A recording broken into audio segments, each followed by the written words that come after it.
Most folks in Eberron live their lives hoping to survive and protect the ones they care about the most. A few do that and more, trying to help those around them, even the ones they don't know. But only one group does all that when no one else can. The King's Citadel. The ones who do the job no one else can do. Eleron, the Shield. A star-forged aegis whose strength lies in their shield, their armor, and their will to keep the Citadel and its mission safe. Merime, the Sword. A Kalashtar bard whose dreams have grown more troubled, the sight of her future grown more dim, but whose skill in battle, wisdom in counsel, and love for her sister and the Citadel has grown even stronger. Tantin, the Brain. A dragon-marked human artificer whose jovial demeanor conceals a deep curiosity, razor-sharp intellect, and long memory, with knowledge of what he did for the last war, and what he can or must do for the next one. Nisiana, the Heart. A dragon-marked halfling healer whose love for her sister is matched only by her desire to help and heal the members of the Citadel, even as the threats they face grow stronger and stranger, and even if she herself can't know where the next path might lead. Rowan, the Wild Card. A human wild magic sorcerer who's played a dangerous game for most of his life. Now he's gone all in to save his friends. But will he have the chips to pay if his bet is called? These 5 elite operatives came together to aid the salvage outpost of Salvation, where the Grey hovers nearby, a threat and a promise. With the Oracle of War, they found an artifact powerful enough to end a war, or begin one.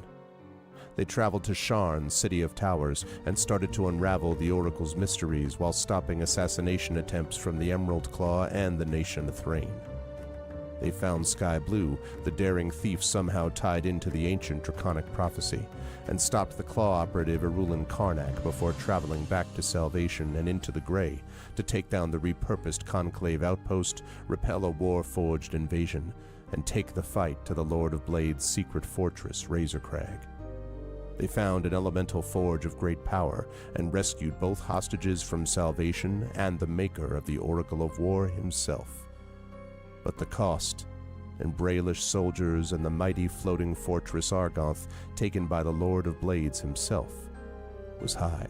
Now the King's Citadel must widen their world, traveling to the neighboring countries of Karnath, Thrain, and beyond. They've saved Salvation, navigated Sharn, and neutralized Razorcrag. But can they learn the Oracle's secrets, unmask the Emerald Claw, and stop a war? Only if they remember that in the end all they have is each other and the King's Citadel. Long live the King. Welcome to Eberron. Welcome to Corvair.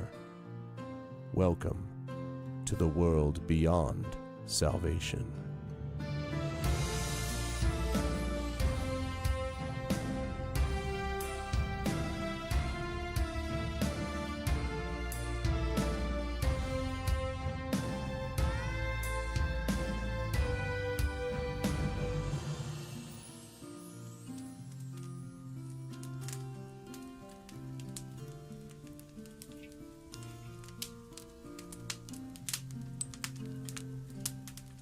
Yes, indeed. Welcome, everybody. Welcome, Arvanauts. Welcome, everyone, as the flames gradually go out and we prepare ourselves for Day 51 of D&D with Infinity and Beyond. It is Eberron, Oracle of War, and this is my Undying Heart. This is Part 3, as we are now in Season 4, The Drums of War. And I am very excited tonight because we are going to be heading to the Emerald Claw Enclave and seeing whether this, as I heard from one of the players beforehand, this new suicide mission actually works out that way. It's the King's Citadel. What could go wrong? Before we go any further, though, and actually get into the adventure, I just want to remind folks about a couple of quick things you can do to help the channel. If you haven't done so already, please follow us here on the channel. That is always much appreciated. If you haven't done already, please consider supporting us by not only following us on the channel, but also going over to our YouTube channel with !ArvTube and subscribing to us there. That's free for you to do it, but it really helps us out. And if you're watching us over on the YouTube channel, welcome. And please consider heading over to the Twitch channel to follow us over there as well. !ArvCord is our Discord channel where you can hang out with the Arvanauts in between streams. Thank you, Triffid, and also hi. !ArvCord for that. !ArvTweets is my Twitter. !ArvSky is my Blue Sky. I always try to post there when I'm going live.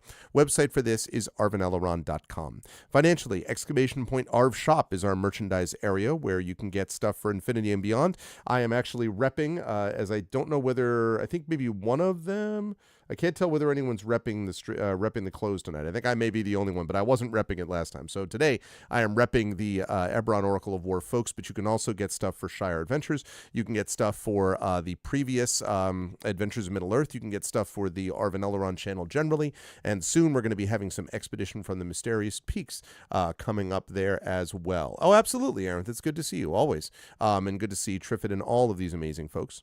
So, yes, you can get that and stuff that supports the channel. Also, the Patreon, !Arvtreon, really is the financial backbone of the channel. We're really trying to build that back up because it makes it possible for us to afford to do videos and overlays and things like what you just saw in that amazing opening video. That's all supported and paid for through your generous support, and it also allows you to get cool stuff for yourself as we move towards channel goals as well. That and subscribing to the channel, as several of you were kind enough to do today. Thank you to Trendane. Thank you to Mrs. Dunsel for the resubs. I really appreciate that.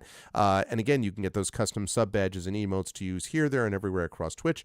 Not to mention, you can get inspirations to help our players, which, you know, they may or may not need today. We will see. But that is always really helpful. On the publishing side, !Icarus is my graphic novel from Athos Arts. !Library is my Tales and Tomes in the Forbidden Library. That's my 5e adventure and sourcebook from Alligator Alley Entertainment. And !Greyshade is my Greyshade IP. The first two books in the Greyshade universe of the Grey Assassin trilogy, Greyshade and Renegade, are out now. You can get those, and you can also get the audiobook of Greyshade right at by our very own Trent Sparks. You can get those at that link right now. You can also pre-order the tabletop role-playing game of Greyshade, being designed by Brandon O'Brien and the folks at Alligator Alley. That will be out late this year. And you can also pre-order Heretic, which is the final book in the Grey Assassin trilogy. That is just about finished in manuscript form. It still has to go through editing now from others, but I'm just about done with it, and that will be going off to my editor in the next week or so. And then Emily Bell will work her magic, and we'll have the beta readers and all the folks doing the copyrights and all that doing copyright the copy edits, not copyrights, copy edits, and they will be able to do that, and then we will have that ready by the summer of this year, so you can pre-order that as well. Very excited about the entire Greyshade universe. And last but certainly not least, as always, !BLM, Black Lives Matter, important to affirm and assert the significance and importance of Black lives.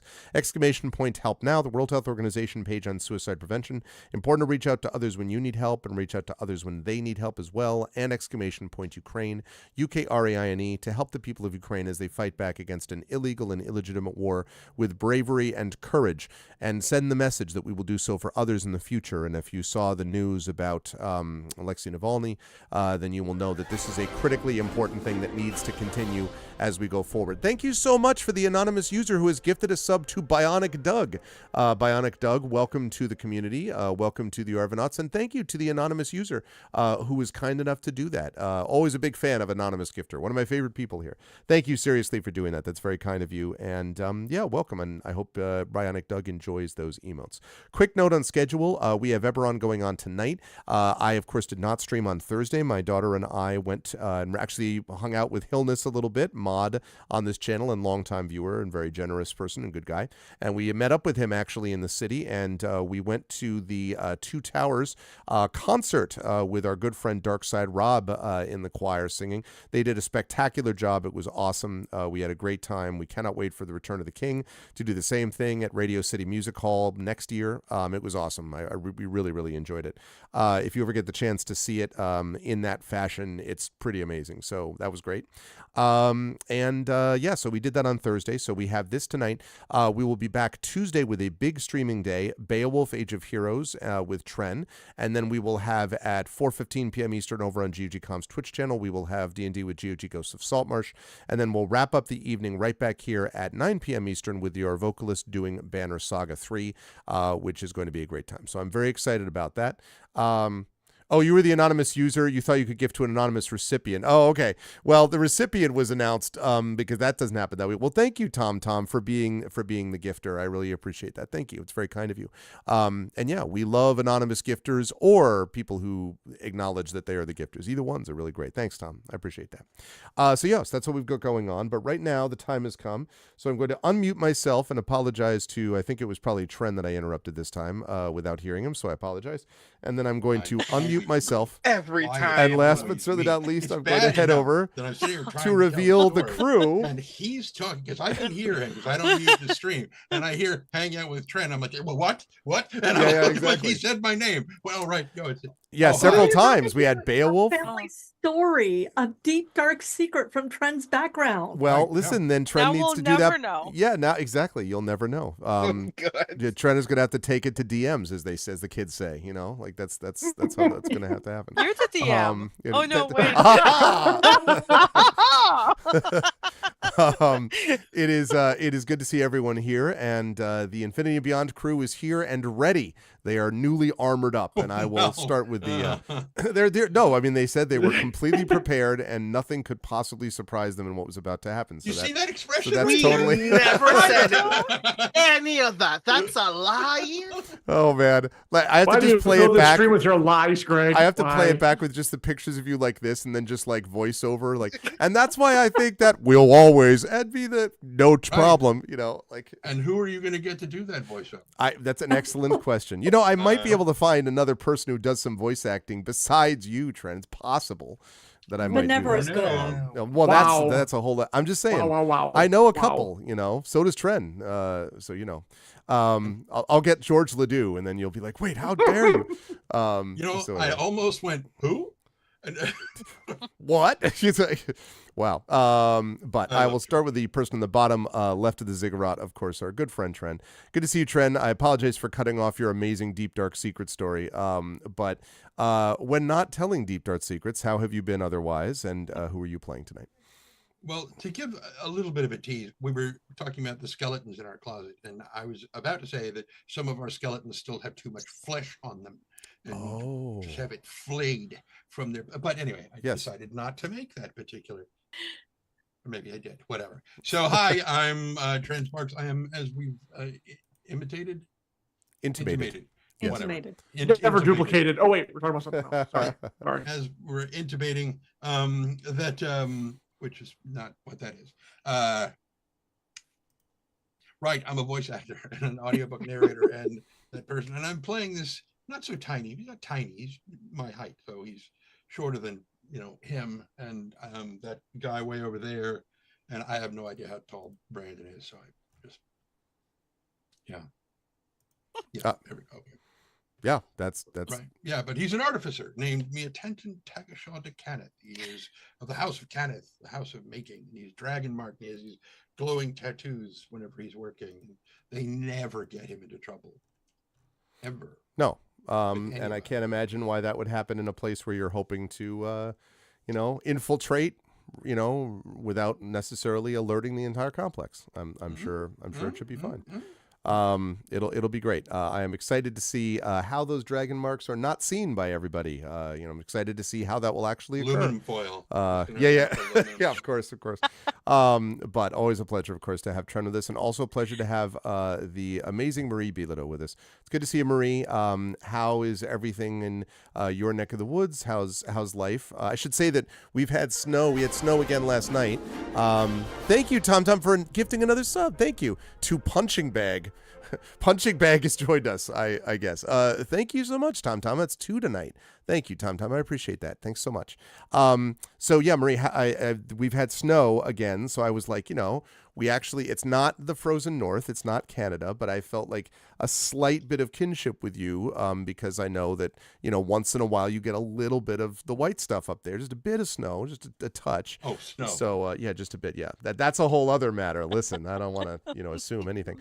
But so how's the weather been? How are you and who are you playing tonight? How's the weather been? That's like the favorite Canadian pastime, discussing weather. If we can't talk about weather, we don't know what there is to talk about. And it's been a very warm winter here because it's an El Nino year, so we get the warm current. But we got snow this year. It's like winter found us again, and we currently have at least a foot of snow on the ground. There's piles everywhere. It's very exciting. And we're expecting more. And Carrie decided to take a few days off to celebrate not having to go anywhere in the snow. Yep. Wow, Trent! Yes, here we go, because a few days off, and that meant baking sheet. Like, you're not wrong. So one of us always has to get up even on days off because the cat needs insulin. So Carrie said that yesterday, which was Friday, that I would get up and then I could go to work and then she would take over the kitchen. And I was like, okay. So I vacated. I work in the basement. And when I came back up, I could smell wonderful things. And I was like, this is like heaven. She baked some bread yesterday. So delicious. 2 beautiful loaves. I patted them gently. And she also made banana cupcakes with chocolate chips in them and peanut butter icing. Oh. I hate you so much. I feel the love, and they're so good. Like, my description gives it no justice. No, certainly not. So yeah, so it's been a good time here. Thank you. Life is good, and I am playing the ever popular bard in the party. I am Mireme Hawksmoor. I am a College of Sword bard. I am Kalishtar, so I am psychic, and I. That's a technical term, psychic. That's how it's pronounced. I'm pretty sure I'm French. I know. So it is. I'm having a lot of fun. I am looking forward to tonight. I am traveling around with my friends and my sister, played by Jen. And yeah, I'm sure tonight will be a lot of fun because, as Greg said, we have new armor. We have pretty much won D&D. And plus, last time, his daughter said that we'd won the campaign. So yay, Austin, yay! True. It's interesting. My daughter says many things. Some of them are accurate, and so yeah. Many people in the chat will remember that happened on the record. We were on camera when it happened, so that makes it true. That makes it true because it's on the record. I see. And you do want to support and encourage your daughter. Don't you? Absolutely. I think it's it's very important to support my daughter. And to also establish good foundation by setting limits in terms of what things she's at liberty to control and not control, and that's an important thing to recognize. She's doing her homework up here. She's like, hey, stand up for yourself, girl. Woohoo! Also, hi to Thordex Mommy. It's good to see you. And thanks, Maria. Always a pleasure. Also a pleasure to have the amazing Brandon O'Brien with us. And I say amazing because not only are we talking about an esteemed poet, an esteemed game designer, and an esteemed role player, but also I believe that Brandon is either just about to or has recently completed the Tin House workshop, which is a prestigious workshop for novel writing, which means we may have a new novel in our future from one Mr. O'Brien in the not too distant future. Can you confirm that these things are true, Brandon, and that you have an awesome novel on the way? And who are you playing tonight? These things are indeed true. Tin House is actually still ongoing. It ends on Monday. Okay. Our workshop session, which I keep forgetting to actually tell folks, the teacher that's leading our workshop cohort is Molly McGee, the author of Jonathan Abernathy, You Are Kind. Mm-hmm. and they're brilliant. And every time that we chat about the stuff that's going on in our workshop, like everyone in that group is brilliant and amazing. And in the Slack that we started for Tin House, they asked if we wanted to make like affinity groups for any. And so because we were working online, if anybody wanted to like break off in their various communities and have opportunities to chat more. So I pitched the idea of having a science fiction, fantasy, and horror writers affinity group. And that's how I learned that a lot of our like colleagues, a lot of people who have been already published in this space are already in the workshop, which is really, really cool. So I feel like I've carved out a little space in what is typically like a litfic heavy creative community where we get to talk about specfic, and it's really, really cool, and I've been having a wonderful time. We'll be reading the excerpt from my novel on Monday, so I'm very excited / nervous to hear what people have to say about it. But everyone's so brilliant, and I'm having I miss being in community with my peers and talking about work, and I hope that this does kind of continue to spiral out into actually having more opportunities to be with my peers and talk about each other's work and help people continue making cool shit. I have to say, really like that a lot. I love that. I did the Wellspring writing workshop with Brad Bollier and a number of people, Cameron Hurley, where it was in that too, and a bunch of other folks. And it was a really, it was exactly that kind of thing. Like, it was an intense experience. It made me nervous and, unsure about stuff. But man, it was pretty wild to have a week, like, intensive thing where you were, and then it's like, and now put your stuff up there. And like, 1 year, a very early version of Greyshade actually went through that whole process. So anyway, I'm excited for you, and I'm sure it'll be awesome on Monday too. Yeah, I think it'll be rad. Like, my only regret is that I wish it could have been in person, because I would have loved to be in a place somewhere. Curled up somewhere, just plugging away at the rest of my novel right now. But because it's online, it means I still get to be here with y'all instead. So hi everybody, I'm Brandon O'Brien. I am a poet, writer, and game designer from Trinidad and Tobago, and tonight I will be playing Rowan Shallow, who likes to flirt with people and get shot to death, and I've already flirted with someone. It's like a reverse likes to kick ass and chew gum, but I'm all out of gum. Is that the idea? Like, yeah. I am excited to see how things happen. Although Rowan has received not only the gift from the Institute of 12, but then received an additional gift from Tanton. To Ilarion, who then tossed it to Rowan, if I remember the sequence properly, of this thing that will provide cure wounds, this charge item. So everyone's grown very protective of Rowan and making sure that Rowan is except Rowan. Except Rowan. Yeah, Rowan's the only one not protective of Rowan. That's exactly right. That's what he has us for. Yeah, exactly. You're wrong. Yes. I got together the group that would help me protect myself for myself. Anyway, it's a pleasure. I'm supposed to break the law for everybody else, because Nisiana told me to. Yep. And everybody's supposed to keep me alive so I can continue breaking the law. Absolutely. And before you go to me, Greg, I would like to remind or to tell people that a certain poet has a poetry workshop. Oh yeah, I forgot that. On March 17th. That is online, and it's very inexpensive, and it's Pacific time zone, it's noon on the 13th. Because I found that out. I was like, so that means it's 3 p.m. on the East Coast time. I've already signed up for it. It's very simple to sign up for it.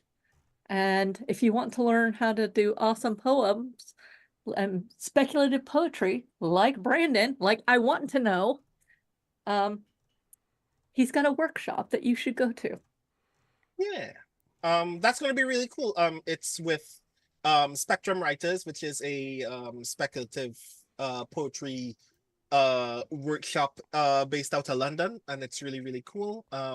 I am very excited to talk to people about writing speculative poetry. Like Thorlax Mommy, who says that their poetry is awful. I don't believe you. Yeah, I can confirm that you should not believe it. Yeah, and confirm. I've known them for like 30 years more. They're wrong on that. Yeah, absolutely wrong on that. Yeah. Fail. You have no opinion about yourself. All right, Thornex Bobby? You will tell you whether your work is Well, I guess Thornex Mommy better take the class. So I know, right? Brandon can find out for himself. Oh my goodness. All right, I'm gonna go over to Jennifer in a minute, but first, Catabasis, what is up? I have not seen this guy in years. So Catabasis is the guy that got me streaming in the first place 12 years ago or so. It's a long time. What? Say again? Nothing. What? How possible? Good to see you, man. I hope you're doing well. I do think of you a fair bit on and off as I go through various things on Twitch, milestone wise. But yeah, Cato was the guy who first got things started for me way back in the time. So yeah, it's good to see you, man. So yes, which leads us inevitably to the amazing and awesome Jennifer Brozek, who has got, and I quote, a bunch of stuff to tell the peoples about. And so I will ask Jen to please tell the peoples about the bunch of stuff and then who you are playing this evening. Well, first of all, I'm Jennifer Brozek, author, editor, media tie-in writer. Last week was an incredibly big week. So I had 2 releases, one as an editor, one as an author. And then I was also interviewed by Productivity Alchemy. And I got to type the end on the rough draft of my next Shadowrun novel. Yay. So all that happened. And I've got a bunch of, I'm going to give these links one by one because I don't want to completely spam everybody. But I'm very excited about it. Productivity Alchemy is run by Kevin Sunny, who is Ursula Vernon's husband, who is very awesome, a lot of fun to talk to. And he has a cat who decides when things are done because, oh wait, that did not actually do the link. Because a cat at the end of our hey, Draken. Our interview decided to turn off the power to everything. It was like, and then finally, if you guys like Buffy the Vampire Slayer, right now happening on Shadows of Nox is a limited run 5-episode Buffy the Vampire arc in which I play Bethany Dubois, the psychic, who is an outsider who has a bunch of new friends who things are really bad in Ocean Heights, but she's got a bunch of cool new friends. And remember, everyone, Mother loves you. So very creepy. And also that will be on the Shadows of Nox YouTube channel afterwards, so you can watch the whole thing, the one-on-one introductions and all the mayhem that happened in Ocean Heights afterwards. So I think that's all the things that happened this week. It's been a big week. Oh, and I got to see John this week. I had breakfast, which was very nice. Did you mention the other project that came out last week? 99 Fleeting Fantasies? Yeah. Oh, that's that I didn't name it by name. The new book is Shadowrun Auditions, my young adult YA. The anthology is 99 Fleeting Fantasies that has amazing people like Wale Talabi, Charlie Strauss, Sean McGuire, Crystal Fraser, Marie Bilodeau, just an amazing group of people. A song that goes 99 fantasies rolling in. I'm sure that's not true. Not quite. Wow. Not that one. Wow. I think you read it. That went Note to on. self, don't hire Greg for promotion. Okay, gotta jot that down. Do you want something to accompany your 99 lift balloons listening? Have I got a book for you? So basically what I'm telling you, I am in very serious novel brain right now. Like I've just finished it, the rough draft, but I already can see all the things I have to fix now in the next 3 weeks before I turn it in. So if I forget something, poke me and don't just, because things are, my brain, it is full right now. But I'm very happy to be here. I'm playing Nisiana Di Gerasco, the halfling healer from the House of Healing, who is not particularly thrilled about going into the heart of the Emerald Claw, who has a shoot the healers first mentality, and her dragon marks are like giant 10-foot wide dragon swirling around her head for 10 minutes after she starts healing. So yeah, it's you not know the like, flag, "Here there be dragons." This one says, "Here there be healers." Like just right, yes, right shoot down. me now, shoot me now. Yeah. So, and she has a secret mission, which that's true. I'm I'm really afraid of the secret mission. She hasn't told anybody about it. She won't until she has to, if she has to. We'll see. Because rules are meant to be broken. I can already tell that Aunt Ulara was once a hellion as a youngin, so she'll forgive me if need be, because she's already forgiven me once for picking her name and using it for my own purposes. Well, King Citadel purposes, but I very much enjoyed that scene with her. By the way, Greg, I did too. It was enjoyable to see Nisiana's like interaction with this legend, and her, and all that was really cool. So yeah, so I'm really happy to be here. There's so much good stuff coming out from all of our friends here. I mean, I'm very pumped. I mean, Marie, your book series, you didn't even mention it. No, it's a close secret. I have a book. I was waiting for that one. I put it up here specifically to show it off. Okay. We're too cool. We have too much coolness going on. Too much coolness. That's exactly what it is. Overdose of cool. But congratulations on all of that stuff, Jen. Okay. It's good stuff, and I am excited to see how Nisiana gets into things tonight. And last but certainly not least, of course, the awesome, amazing John Helfers is with us here as well. Good to see you, John. How is everything on your neck of the woods? I know you don't know anything about Shadowrun stuff, or has no connection with any of that work, but all that. But how's life been with you and everything? And who are you playing this evening? Back from my whirlwind trip to Seattle, actually. Just there for the past 2.5 days. Yeah. Which was good. So Jen took care of some business, took care of some personal business. It was good. It's but came back so I could stream from the comfort while in quarantine of my own home. But I am currently COVID free, so that makes me feel good. It's been good. February is flying by. Kind of ridiculous, but yes, stuff coming out. I'm also involved as the managing editor of Pulse Publishing, the publisher that put out 99 Fleeting Fantasies. Very excited about that book. Jen did a fantastic job. The authors, the stories are amazing in it. Just little bite-sized snippets. Each story is under 1,000 words long. That was the whole point of it. And yeah, it's really a great collection. And then yes, also Auditions, which collects her lead up to the novel she just typed the end of, on that draft recently. So that's like kind of the pre stories that get you into what's going to be happening in the Mosaic Run. So also very excited about that because I happen to be the executive editor on that line too. So yeah, busy, lots of stuff going on. Yes, but we're here to play D&D. So I am playing Elarion, a Starforged Aegis. By the way, I think I have to adjust my armor hit point should be 48, not 47. Doing the math oddly incorrectly, and so that extra point could be vital later on, especially tonight. The 47 Reaper that I had at the door of the next place is just going to be so disappointed. So disappointed, yeah. Sorry to have to, You told me he had 47. I raised his hopes, then dashed him quite expert. So, yes, but no, looking forward to getting on with it right into the heart of the Emerald Claw. Yay! It is going to be good times for everybody, and it makes perfect sense then that we get into and talk a little bit about what happened in our last session. The King's Citadel, folks, has traveled.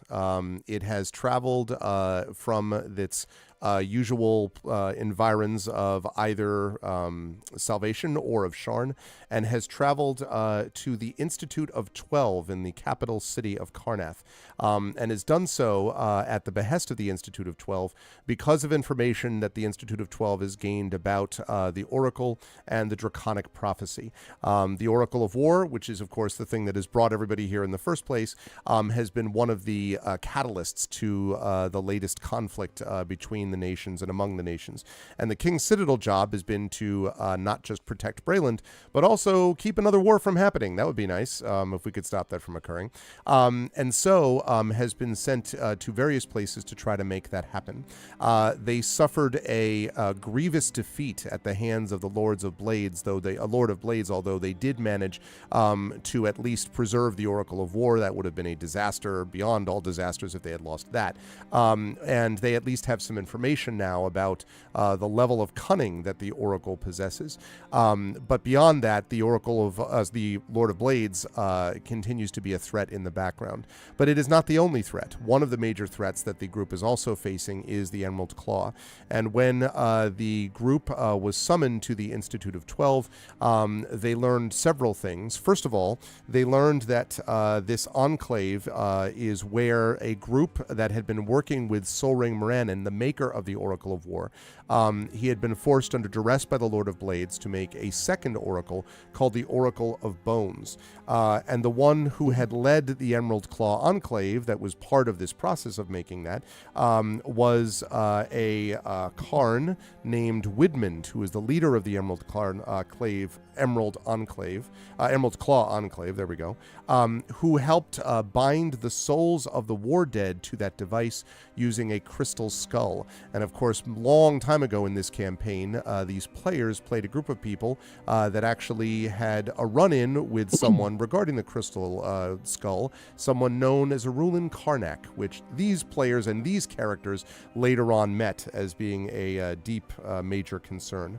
And so the committee decided, after hearing all this information, that Widmund must be captured, because Widmund is the one who would know not just about the Oracle of Bones, but it would also know something about the Lord of Blades' plans. And if in doing so they could strike a grievous blow against the terrorist organization known as the Emerald Claw, that wouldn't be bad either. The problem is that to do this, they have to go to this Emerald Claw Enclave, which is in a place known previously as the Glowbound Temple. It is a dangerous place, and it of course is walking into the Lion's Den, since it is the Enclave's home, or at least as far as we know, the Enclave's home. But you know, the King's Citadel didn't sign up for the easy jobs, and so they were agreed to do it, and were given armor in this process. Each of them were given a piece of armor that would supplement what they already had, and in some case, give them some real strength and ability beyond what they had previously possessed. That and their own wits and strength and ability to work together is what will hopefully work to their advantage. The one bit of good news in all this is that the Oracle, for a change, is not coming with them into danger. It's actually going to stay at the Institute of 12, guarded not only by the 12, but also by Hilar Brasal. And also Sky Blue will stay under the protection of the Institute of 12 as well, which means that it is simply these 5 intrepid adventurers and, of course, the goodest boy Spanner, who will go with them into this Lion's Den. At the very end of the session the group had prepared itself to get onto the Cerberus Sailor, which is the ship, the extraordinarily quick, fast ship that is going to bring them, hopefully, to the Enclave, where they hope to find and capture Widmund Helicanuth. The other thing, of course, is the secret mission talked about, mentioned before by Nisiana, about a certain operative that needs to be rescued if that operative can be found within this enclave. But there will be more discussion about that if and when Nisiana decides to share any of this information. Otherwise, the group of 5 is prepared, and I just want to double check quickly with them, Ilarion. So I have you at 96 out of 96 hit points, and then 48 out of 48 Aegis, you said, right? Correct. Okay, and you got 1 hero point. Rowan, I've got you Correct. at 64 out of 64 with a hero point. Is that right? Mm-hmm. Okay. Tanton, I have you at 73 out of 73 plus a hero point. Spanner is at, now I had Spanner at 62 out of 62, but that may be out of date. Is that right? Okay. Correct. Nisiana, I have you at 98 out of 98 with a hero point. Correct. And last but not least, Merime, I have you at 129 out of 129 with a hero point. That is correct. Okay. All right. So with all that said, I'm going to bring us over to the map. And I'm going to show us where we are right now. So We are right here, basically. And this is Karth, which is the capital, which is where the Institute of 12 is held. They are now going to head to where the Glowbound temple may be found, which again is this sort of secret enclave that very few know anything about, really, other than the highest level people. And the Cerberus Sailor, which looks like that, the Cerberus Sailor is being piloted by Arfira de Larandar, who is the one that actually brought them from the Grey to the Institute of 12 in the first place. Kind of a no-nonsense, highly competent pilot who is going to bring you to the Ashen Spires Mountains. Now, I want to see if I can find... There it is, yes. The Ashen Spire Mountains are right here. So that's going to be really helpful to chat when it's blocked off by pictures. 1 second. All right, there we go. Let me try that again. Ashen Spire Mountains are here. So they're going to be heading directly east here. This is dangerous because this is in the middle of the country. It's outside the capital, and it's in a bunch of really lovely places like the Shadowmount Forest, where there are allegedly great creatures that use bursts of sonar to track down their prey for 10 to 15 miles around. That should be no problem at all. There is several places around that are in this sort of wild, almost lawless area, held somewhat in check by places like Fort Deep Dark over here and so on. But these places, or Bastion here to the north, but all of these are around this place where they're going. So the Ashen Spires, they are quite a bit that this place is going into. Just so but you know, the place you're clicking on is kind of off the screen. Oh, let me see. Is it? Oh, yes, I beg your pardon. Thank you, Trent. Right there is what I was looking at. Thank you. Appreciate it. So yes. So with all that said, I'm going to hand things back over to the party. Although I think the party, we're getting on the ship, I think is what you were doing. So just to be clear, if there's any last second thing, you don't really have time to have a big conversation now. But if you have any last thing you want to do, like super fast, you could do that before getting on the ship. We're ready to. Anybody? No. Okay. I had a feeling you were, but I wanted to make sure. Okay. So under cover of darkness, the Cerberus Sailor takes off. And again, it uses these electrical lines almost extending from the tower, from this fortress where the Institute of 12 is located, extending into the distance. And one of the things that's interesting about this ship, there is a slight hum that you can hear as you're on the ship, but given the sort of speed at which it travels, you would expect it to be making more noise than that. Like the Argonth, by comparison, was like a bleeding elephant or something, like charging through the branches, broken branches of a forest or something. This thing is much, much quieter, almost silent, but for that hum that I mentioned. And so, but the crew and even the pilot herself Arfira is very quiet as you all make your way rapidly over to the Ashen Spires. It only takes probably about maybe 3 hours or so. And so it's closing in on really about midnight. This was done on purpose to avoid, notifying everyone a million miles around that you were coming. And the Cerberus Sailor, under this cover of darkness, glides into the Ashen Spires Mountains. And soon, Arfira beckons you onto a sorewood skiff, which is going to be coming off of the ship to the area. If they get too much closer with the ship, even still, it's going to be noticed. And so she beckons you onto this sorewood skiff. And unless anyone has any problems with that, you all plus Span are able to fit on there. And she's able to nimbly pilot it through the darkness to a summit below. I should mention that I think it was Tantin, I want to say, I'm trying to remember who was piloting it when you left the complex, the skiff, when you left the Razor Crag. It was him or the inventor guy. Well, that's right. And so I think it might have been a combination because Tantin had helped Soul Ring to get the thing running. Okay, so Soul Ring was piloting it. So Soul Ring was not a terrible pilot, but man, you sort of know the difference now between someone who's like, I dabble in piloting, yes, and someone who's exceptional at it, because Arfira pilots through the darkness.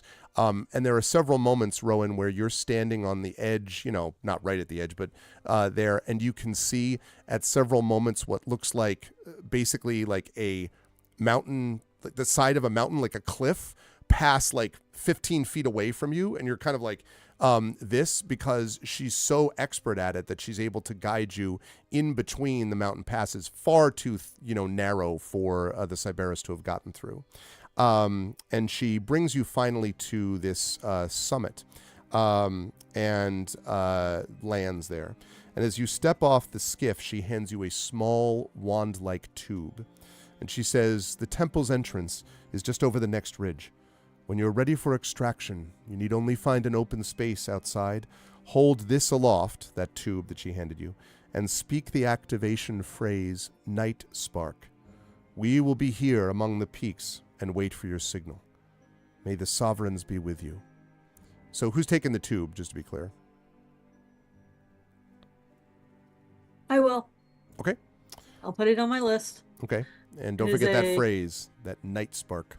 Yep. Putting it down. Okay, so tube, retrieval tube,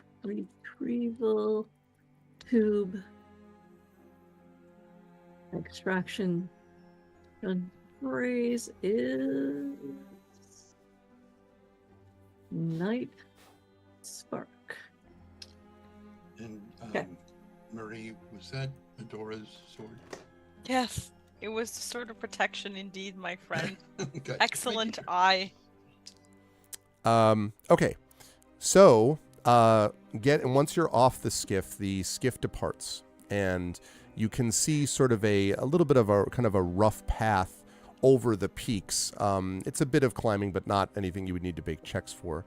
And when you come over the top of the peak and look down, you get to see what's not going to look like much at first, but it will in a minute.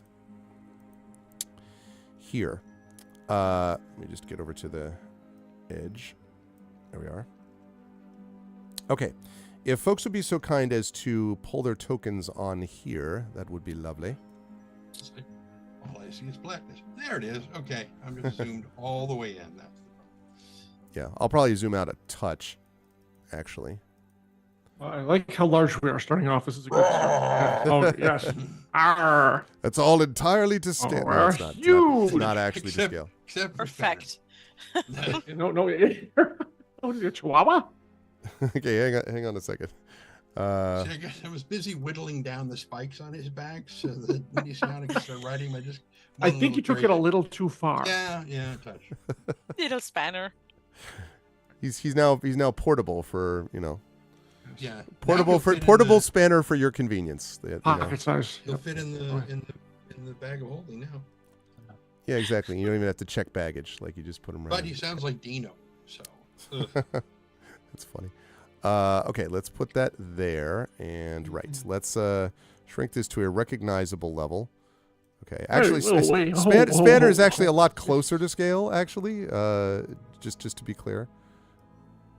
All right, and I don't see a Rowan here yet.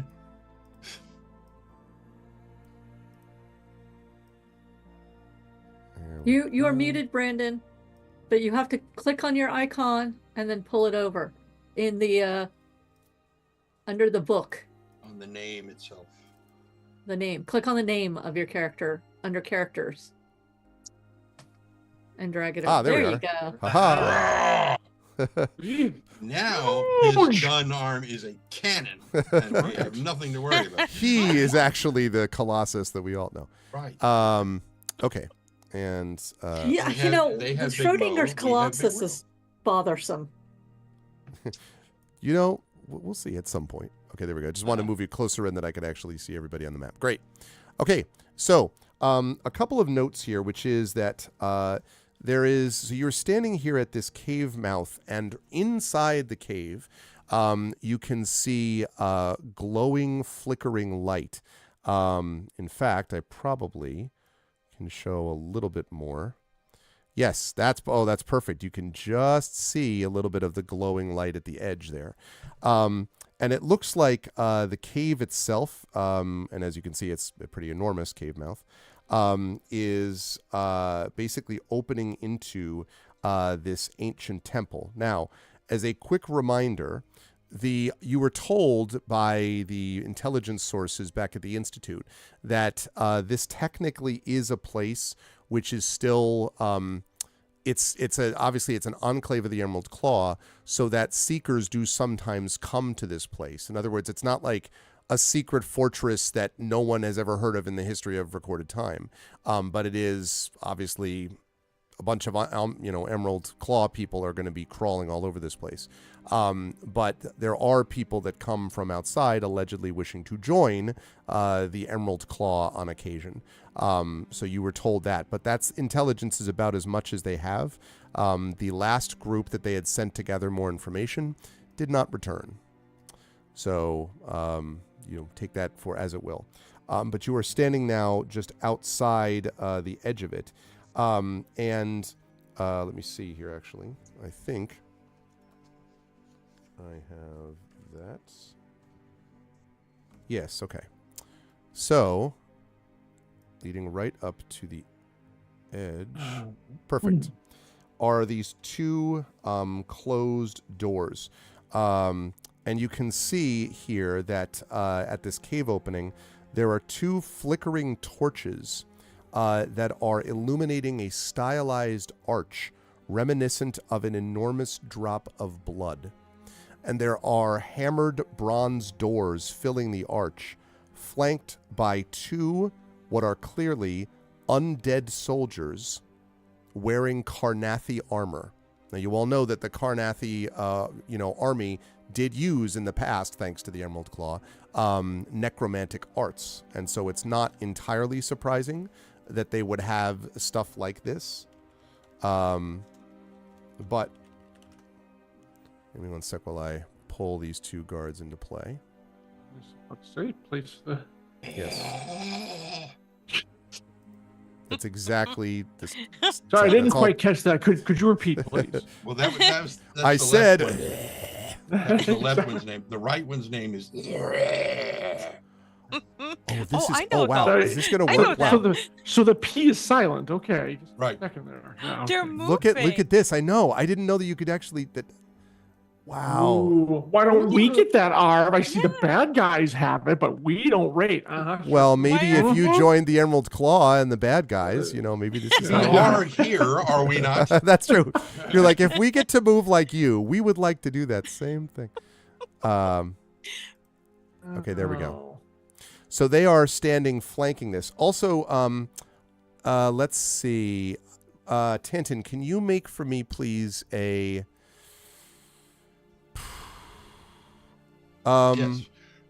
Yes, that's exactly the check I want you to make, is a check. Can you make just an intelligence check for me, please? You can do this. No. You can do this at advantage. Oh, okay, sure. At avantage. 19. Okay.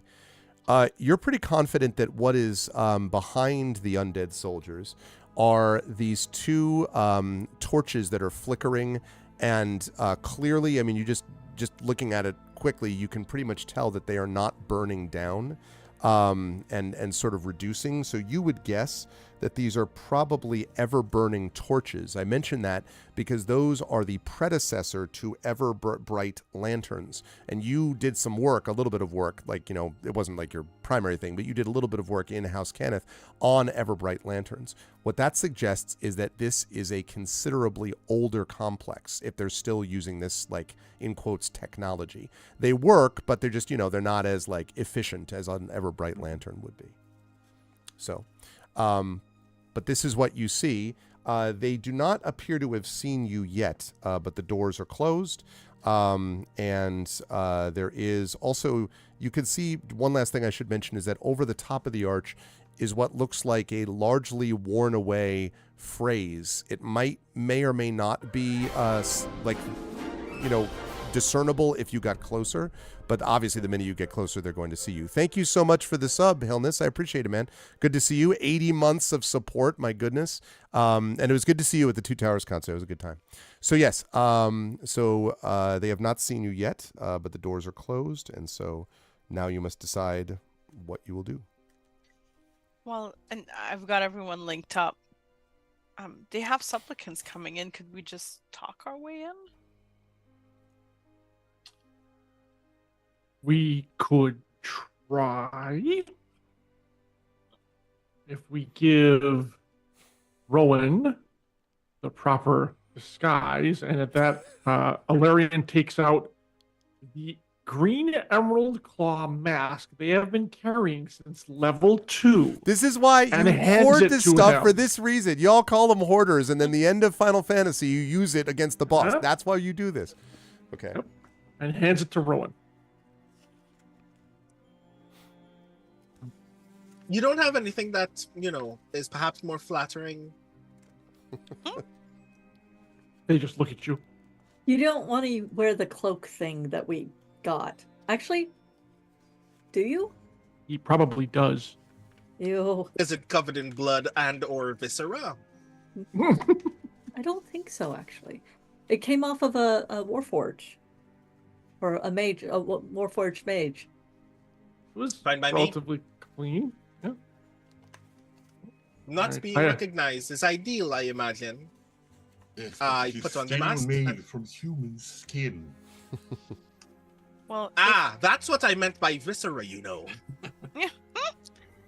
if we follow you and you can talk your way in that you're bringing us as new initiates, then might be our best way of not having to fight our way in and draw attention. It works for me. I'm buying the most expensive soap that money can buy when we leave this. Okay. I put on the skin suit.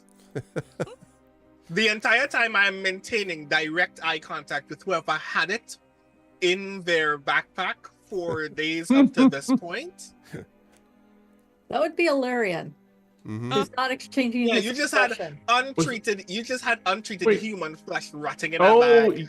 yeah, you're right. I did have the mage robes, didn't I? It's true. Okay, good. I get rid of that too. I'm just lightening my load by a ton. I don't know that I Awesome. recall this being a full skin suit, It's incidentally. not a I- skin suit. Yeah, it's I It think is he's now. exaggerating a little bit. Yeah.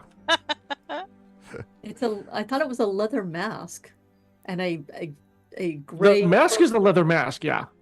Mhm. Okay, just want to be clear. Okay. It's made from human skin. Shadow Mage Um, says the first thing you heard was Brandon saying, I put on the skin suit. Exactly. What's up, Light and Passion? Okay, Rowan. And I slowly advance. Okay. So when you get to about there, that's a good spot.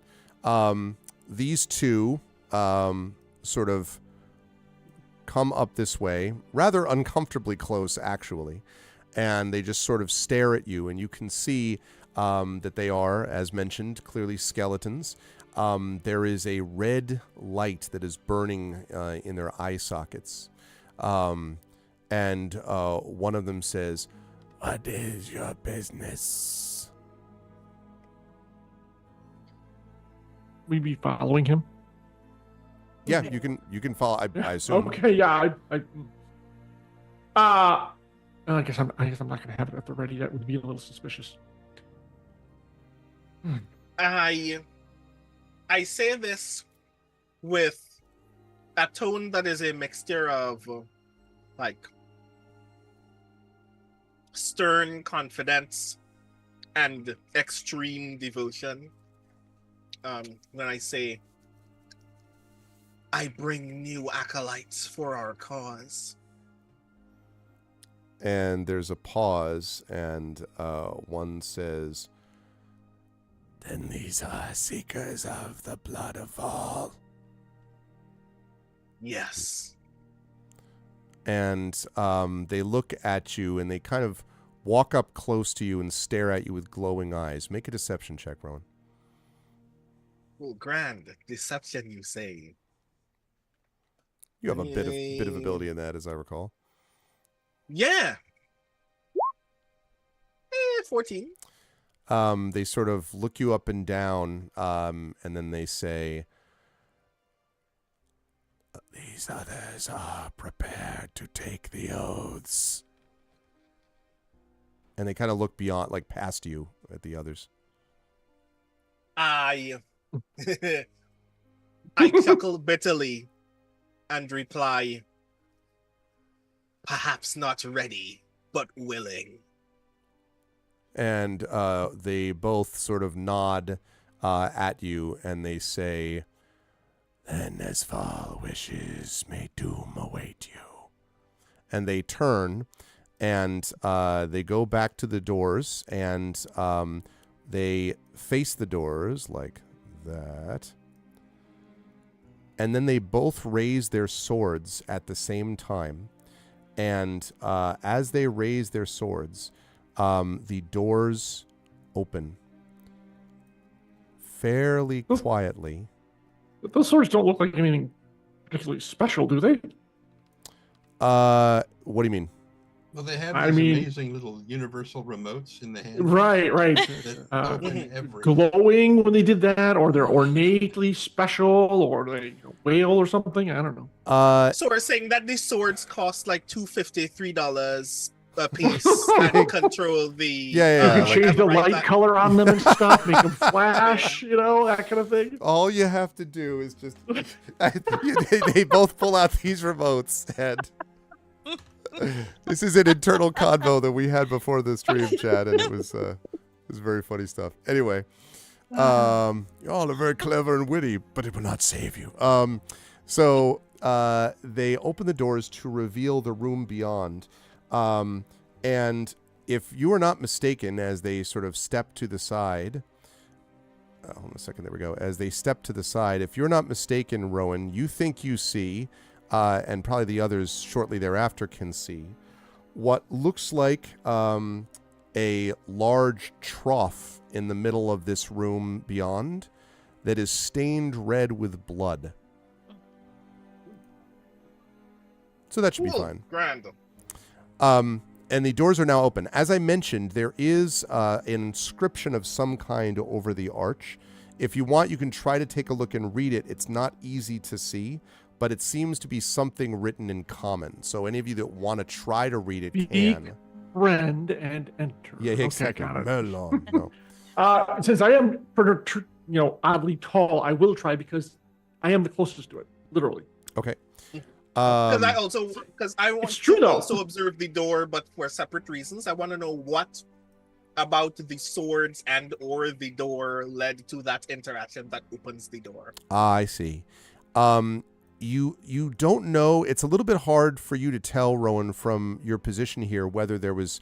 So there's no one obviously on the other side of the door, like waiting to open it. Although there is a person in this room who I will describe in a moment. But you don't know if it was that. But it may have been that they were triggered to the swords themselves, because it does look to you as if the swords are made as well of a kind of maybe bronze infused metal. I mean, bronze, it's not an amazing like weapon like material, but it can functional that way. And so there may have been some resonance between the swords and the doors, if you had to guess. But they didn't touch the doors with them. They just raised them in front of them, and then they opened.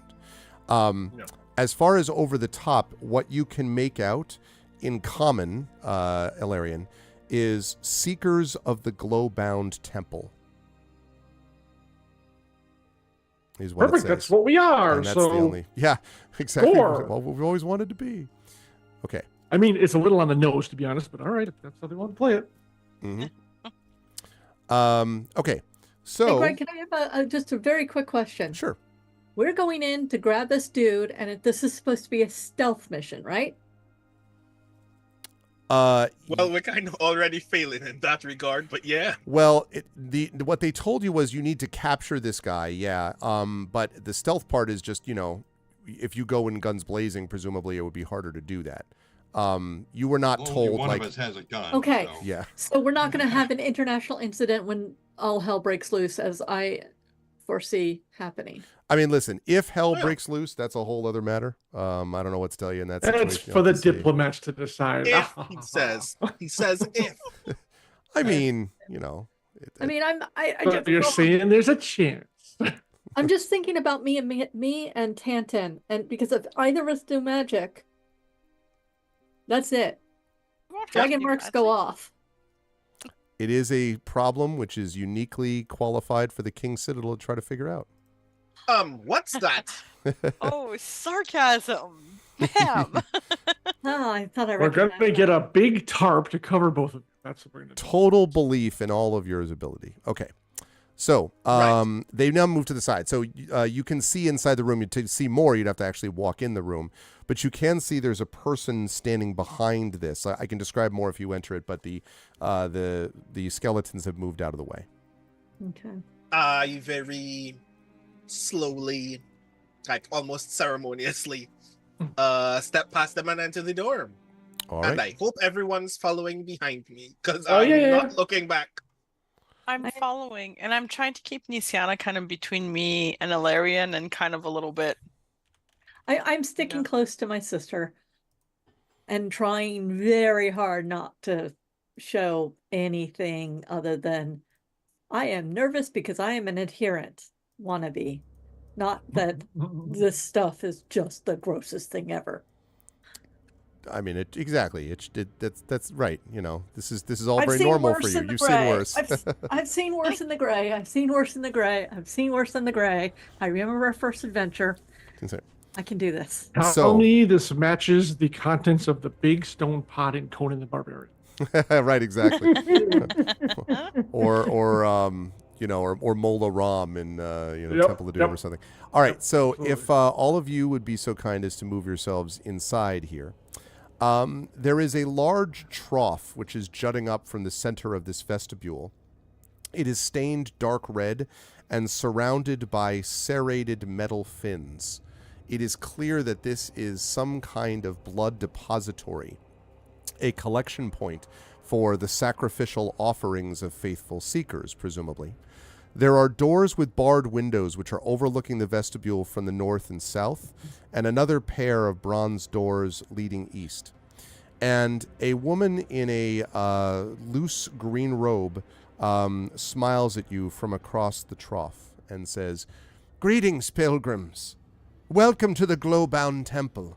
Have you come to share your offerings? Please share your blood with your brethren, and I'll be happy to guide you on the rest of your pilgrimage." And she looks at you all kind of expectantly. In the mind link, I'm like, cool, blood. We need to share blood. I don't know what that means. That sounds fun and something that Ilarion's gonna have a hard time doing. I was just thinking that too. Do we share it with each other? Are we supposed to drink from this large No, bowl? you're supposed to slash yourself and mingle the blood that's in there. So we have Hesitation is very unconcerning when one is approaching a matter of faith. What is your concern, pilgrims? Will you not share blood with your brethren? I look at her a bit. I immediately take out a dagger, bring forth my human forearm. Okay. I am presuming that I am robed enough that no one can tell that my other arm is metal. And she says, she pulls up the hand, she says, "But wait, you must use I appreciate your zeal, pilgrim, but the serrated fins are where you must do the bloodletting. You must share with all. The selfishness of spilling blood singly is not accepted here." Okay. So there's 4 stations at the... That is correct. And they And we have look to do it like... together. apparently, that's the idea that you get, yes. Okay. right. Watch Okay, over so your... this is the Yeah. part where we answer the question. Okay, so I'm gonna direct everybody else to go first, for everybody else to take a fin. Okay. And I'm gonna Because- wink at Go ahead. I'm I'm sorry. gonna Go ahead. wink at Yeah. Ilarion. And then I'm gonna ask you the question, DM. Yeah. Is minor illusion shaped by distance? What do you mean? Is it shaped by... Is Is this bowl large enough that if I wanted to minor illusion all of them giving blood at once, I wouldn't be able to do it at the same time? Because probably you're looking at... Let me see. So we're talking about 5 foot square. So you're talking about probably 5, 10, 15... That's what? It's about 35, 40 feet or so, if I'm looking at that correctly, maybe 30 feet in diameter. At least. Yeah, and the issue is that also, Rowan, and this is not, I'm not telling you what to do, you can decide what you want to do, but it does occur to you that if you do this and they're like looking, like you can already feel the magic in this place, like it probably would stand out if you did something like this unless you were real good at it. Which is not to say you wouldn't be. I'm just letting you know there's that, you know. Mm-hmm. Okay, cool.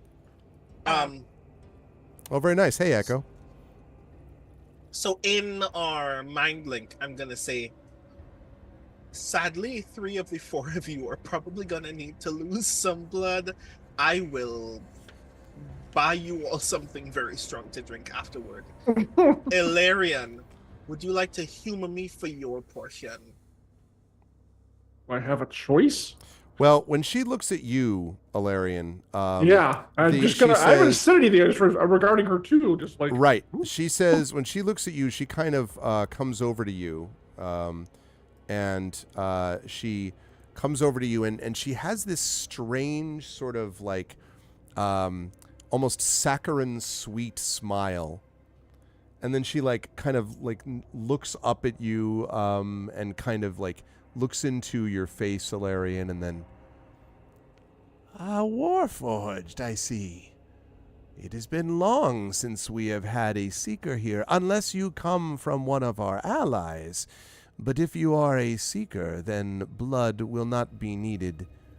Your test will come later. And she steps back a bit and she says, the rest of you, though, those who have blood to shed, the fins await you. I will step up at the station closest to the priestess to kind of try to take any attention away from Nisiana, and Okay. I will grab the dagger and... Well, then I guess I will move around to the other side. Okay. I will go As ahead we and... all take a fin. All right, I'm Merriman, also you going regarding the priestess impassively, but I definitely keep my eye on her. Okay. Merriman, Party time. You're going to this other one over here? This down this one then? The free just fin. Hang on.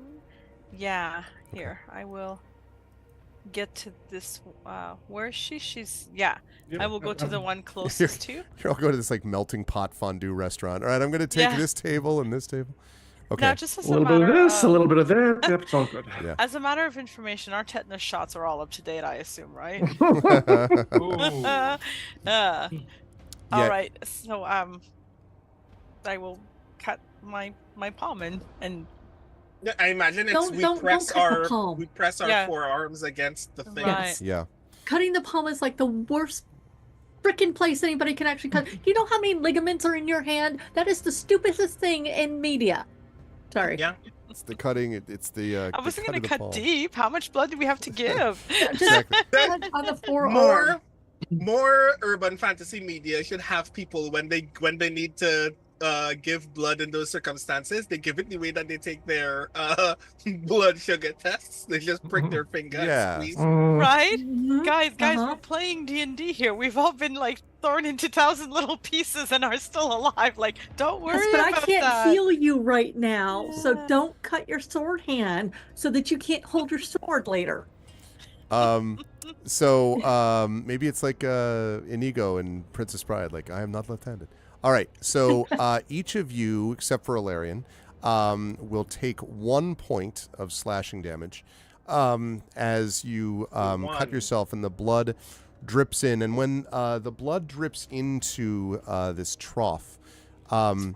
you can see as it sort of drips down that the trough itself glows with this dark crimson below the blood. You can also see that you are not, although you are the most recent to use these fins, they have been used recently before you. That they are fairly, you know, they were used already. I very immediately need to Arcana. Say again, you do what? I very immediately need to do an Arcana check. Okay. I want to know if our blood mingling in this bowl will have any effects on our ability to continue performing this task later. Like whether we're being whether it has the capacity to control or bind us. Ah, okay. Let's see what you can find with an Arcana check. There's only so much you can pick up, but let's see. 12. Yeah, I mean, you don't know for sure, Rowan. It's possible that they could do something, but I mean, it's also the case that the Emerald Claw, which is very driven by this idea of the blood of Vol and that sort of thing. It's also quite possible that it might strengthen the temple, but probably is not designed to weaken the people using it, in large part because they want those people to then join the Emerald Claw. This seems fairly traditional bloodletting stuff, from what you can tell. But you're not 100% sure. So she watches with approval, and then she says, "Well done. I am Hadriana Dane, and it is my job to bring you through this pilgrimage. I can bring you to the rest of the temple to learn and reflect and pray." And she sort of waits to hear your response. What do I want to do in this moment? I turn to her, like, very meekly. I have no idea how well you can read my expressions from this goddamn mask, but still. I say, yes, reflection is what we have come for. My guests seek to learn our ways, but I need to test their will first before we can continue with our normal rites. These seem of weaker fortitude than most. And she kind of nods slowly and she says, "I am pleased, brother, that you have taken this course. Who are you, by the way?"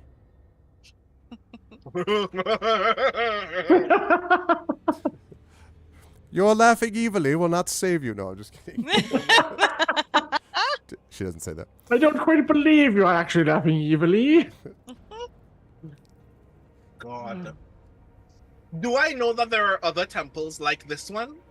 Yes, Elsewhere? although you've never been in one. But you do know that there are other temples Details. like this. This is probably the most well known, but yes, there are others. Right, yeah. God, I have no idea how this is gonna go. You can say you're from Salvation or in the area. I mean, No, yeah, because I'm essentially gonna go. I've never been to this temple I haven't been to this temple in quite some time, so we haven't met.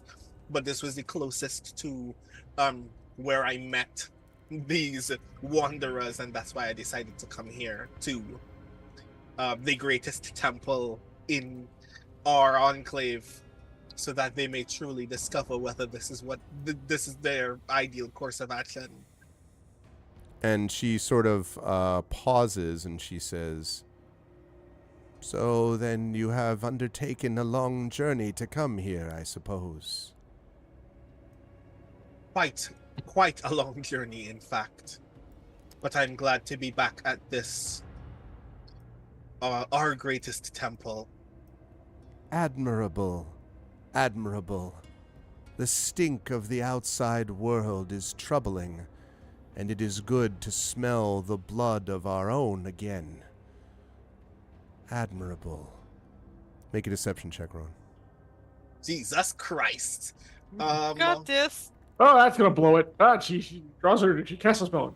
Don't forget, everybody. Inspirations are a thing. Just saying, inspirations exist in the game. Yeah, you got this. You got this. Tides of chaos. I'm trying to keep track of all of the things that I want to immediately do if this goes wrong. Yeah. Deception, you said? Yes, please.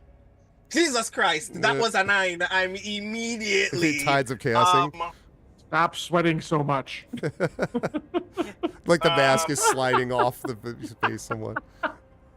Really? I'll step up beside him, seeing that he's kind of floundering a little bit, and I'm afraid that he might just cast Fireball. Oh god. I mean, it is his So- go-to. It's a boring conversation anyway. We have company. I am going to step up beside him, and what did you say her name was? Adriana? Her name was Hadriana Dane. Hadriana. Yeah. What would be an appropriate name for someone like that? Like a title like Well, from what you would guess, like you had mentioned the possibility of something like priestess. I will say, in a shameless self-plug, that acolyte. I can imagine worse. acolyte. Oh, that sounds like. Tell us more. Okay. If you'd like to know more about acolytes, please see the website. Okay, so I Exclamation will. point creation in the chat. I kind of step up right away and say, acolyte Hadriana, we have heard a lot from your brother here, but we wish to hear from you as well. I do. Tell me of the power that you have found here. Tell me of what we may find here as well. What purity of it might be discovered by following this path. And she comes up to you again. The notion of personal space does not seem to be very, and she kind of. I'm French Canadian. sort Don't of- worry about it. It's good. She comes up and kind of is like, yes. You wish to know of purity then? Purity of blood, perhaps? Do you miss purity of blood yourself? Have you found the outside world to be filled with defilement? With defilement and untrustworthiness and the unknown and a stench that doesn't seem to want to leave. Yes, I have found the outside world to be lacking. That is a most wise course. And she is kind of walking around behind you, Marimé, as you're doing this. Anyone who's seen I'm thinking about this because I just saw this, the Two Towers scene with Wormtongue walking around Eowyn. It's very much like that, right? Just sort of like walking around, and she says, "You are right to be concerned. Eventually, when we rule, it will be purged and made clean, but until then, the filth must be washed from us when we come here." All right, Marimé, make a deception check for me. Okay, let's see. Between Rowan and I. Okay. Oh, I have black dice today. 23. 23. She sort of, so she kind of waits and then says, "Very well.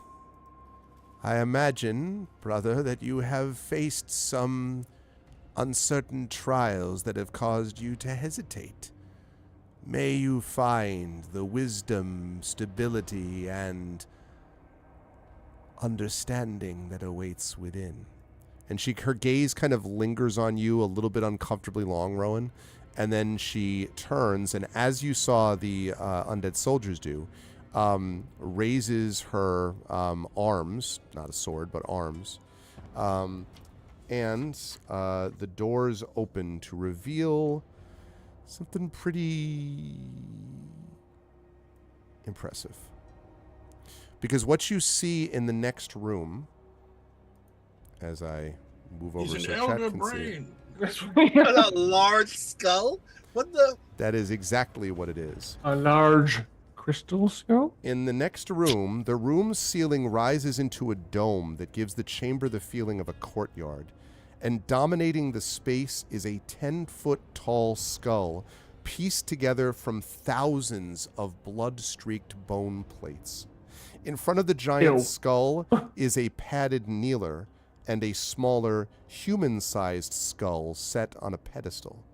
A series of cells for individual contemplation, apparently, line the north and south walls, and double doors are centered on the east and the west walls. And she enters through here, and she says, "You may follow." And the may is like, "And you better do that now," type of attitude. It ain't no question or request. Mm-hmm. Mm-hmm. And she says, "Here is where our God can communicate with us.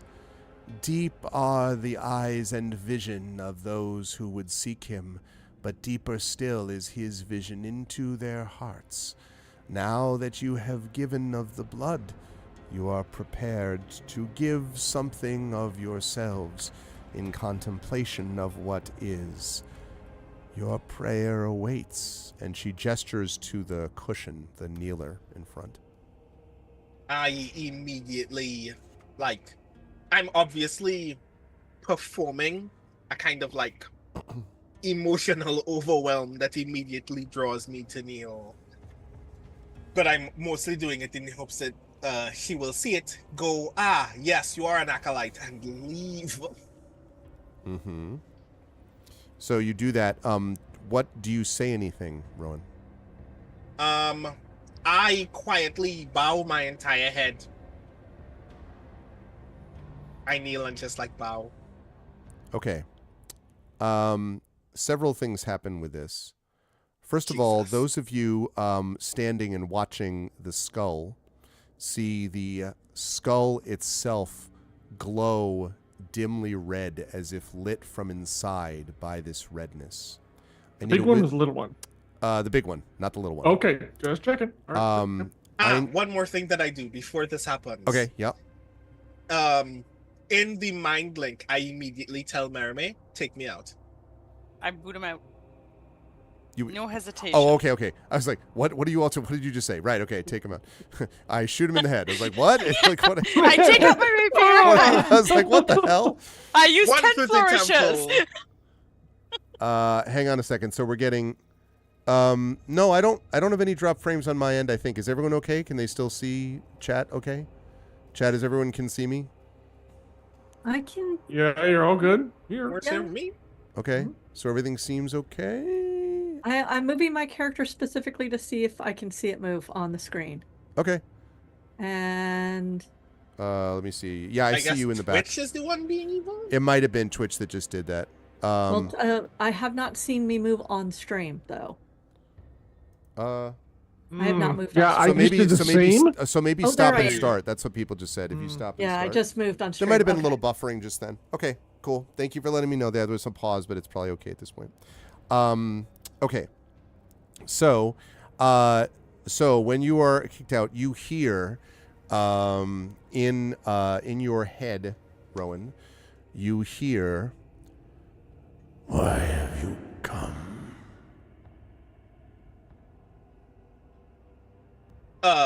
We're just passing through, friend. We mean you no harm. We just are on our way from one business to the next. Why are you in the temple? It seemed like a lovely temple, and we were hoping to learn more about its adherents. You seem like a very intense but kind of grand entity, and we just wanted to briefly pay our respects as we continue on our business. I need you to make a wisdom saving throw for me. Jesus Christ. I like your little chat with the evil skull there. Wisdom, you say. And of course, Hadriana is just staring at this interaction, by the way. You obviously can't hear that conversation, but is just sort of staring, although you do see the red light pulsing a little bit. I am going to Tides of Chaos for this Okay. wisdom saving throw. So this is advantage. Just needs a lozenge, it's fine. What's up, Zed Proxy? Arv, you said the skull is like 10 feet tall? The Yes, big one? the big one is. And Adriana is really kind of intent on Rowan? Well, is staring at the skull and him at the same time. A little hard to tell. Right, but right. Yeah. Yeah, but intent on what he's doing right now. For sure. Oh, yeah. All right, what I want to do is just kind of drift casually, float casually, to where I'm blocked from her sight. Like on Because this side? Okay. Like there. Yeah, I'm not moving on the screen either. I'm going to... I see you. duck out of- Okay. And once I'm out of her sight, I want to load my heavy crossbow. Okay. which I had not done because I feared they'd be a little too offensive looking. Okay, so you do that. Rowan, you're Tides of Chaosing this, you said? There we go. I did, and my roll is a 7 and a 20. Okay. Nice. So we're looking at a 20 here is what I'm hearing. Yes. Okay. So there is a moment where a sort of terrible moment in a way where you hear sort of this kind of almost as if it were right over your shoulder, like a breathing over your shoulder, but you resist the urge to kind of jerk around and kind of like, and then there's a slow kind of, almost it feels like a withdrawal of presence. And it says, "You may continue, seeker of blood." Thank you kindly. I hope you have a wonderful evening. And then you could stand if you wish. You're like back in the room, so to speak. I And- stand and pretend to weep. And Hadriana says, "What have you seen, brother? Have you been gifted with a gift? Have you been granted a gift from the god?"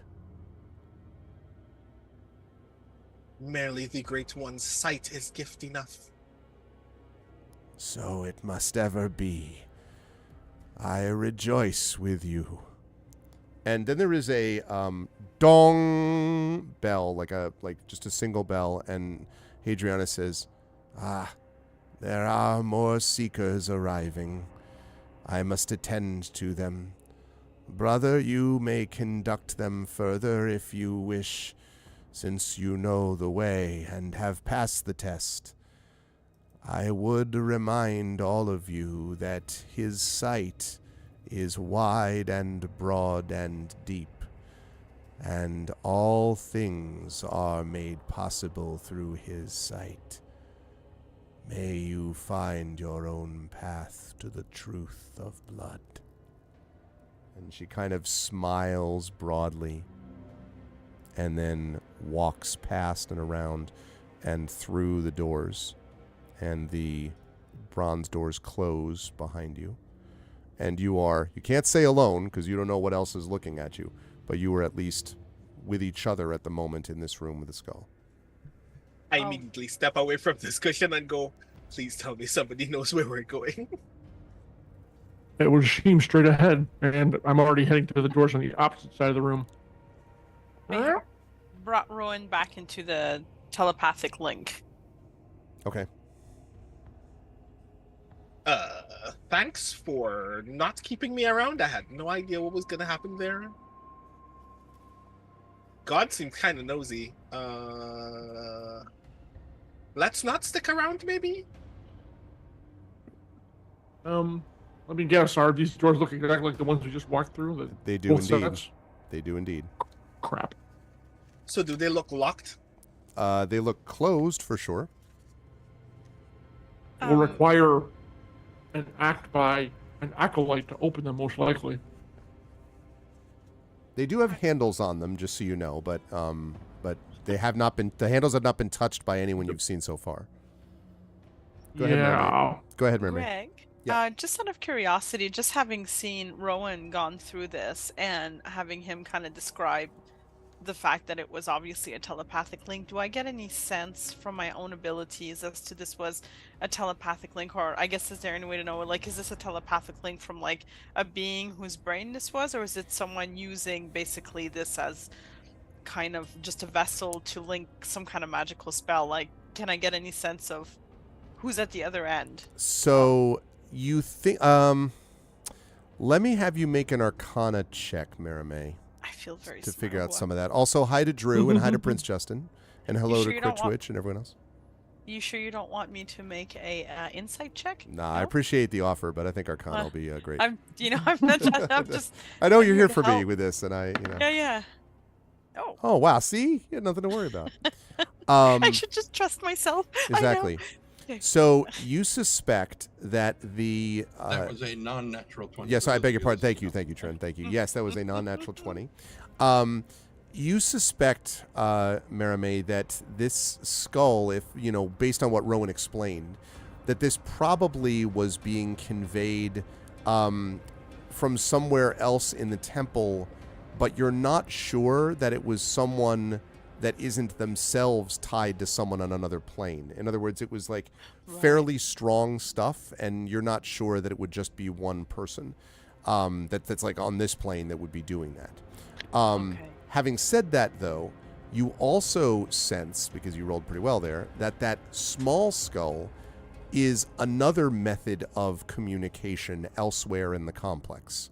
That the small skull is another thing that could be used, even though what you were mostly interacting, what Rowan was interacting with was the large skull. But the small skull, the small human skull, also you think might have some sort of magic affiliation as well. Okay, that's interesting. Thank you. I'm not gonna poke with it, but I really want to. But I know we have a mission. Okay, so yes. Thank you. I wanna kind of check the door. Okay. So again, very much like the other doors, formed like, as I mentioned previously, a kind of a large angular representation of this drop of blood. The doors are indeed locked. You think you do see, though, there are keyholes, like handles and keyholes on these doors, for what that's worth, Ron.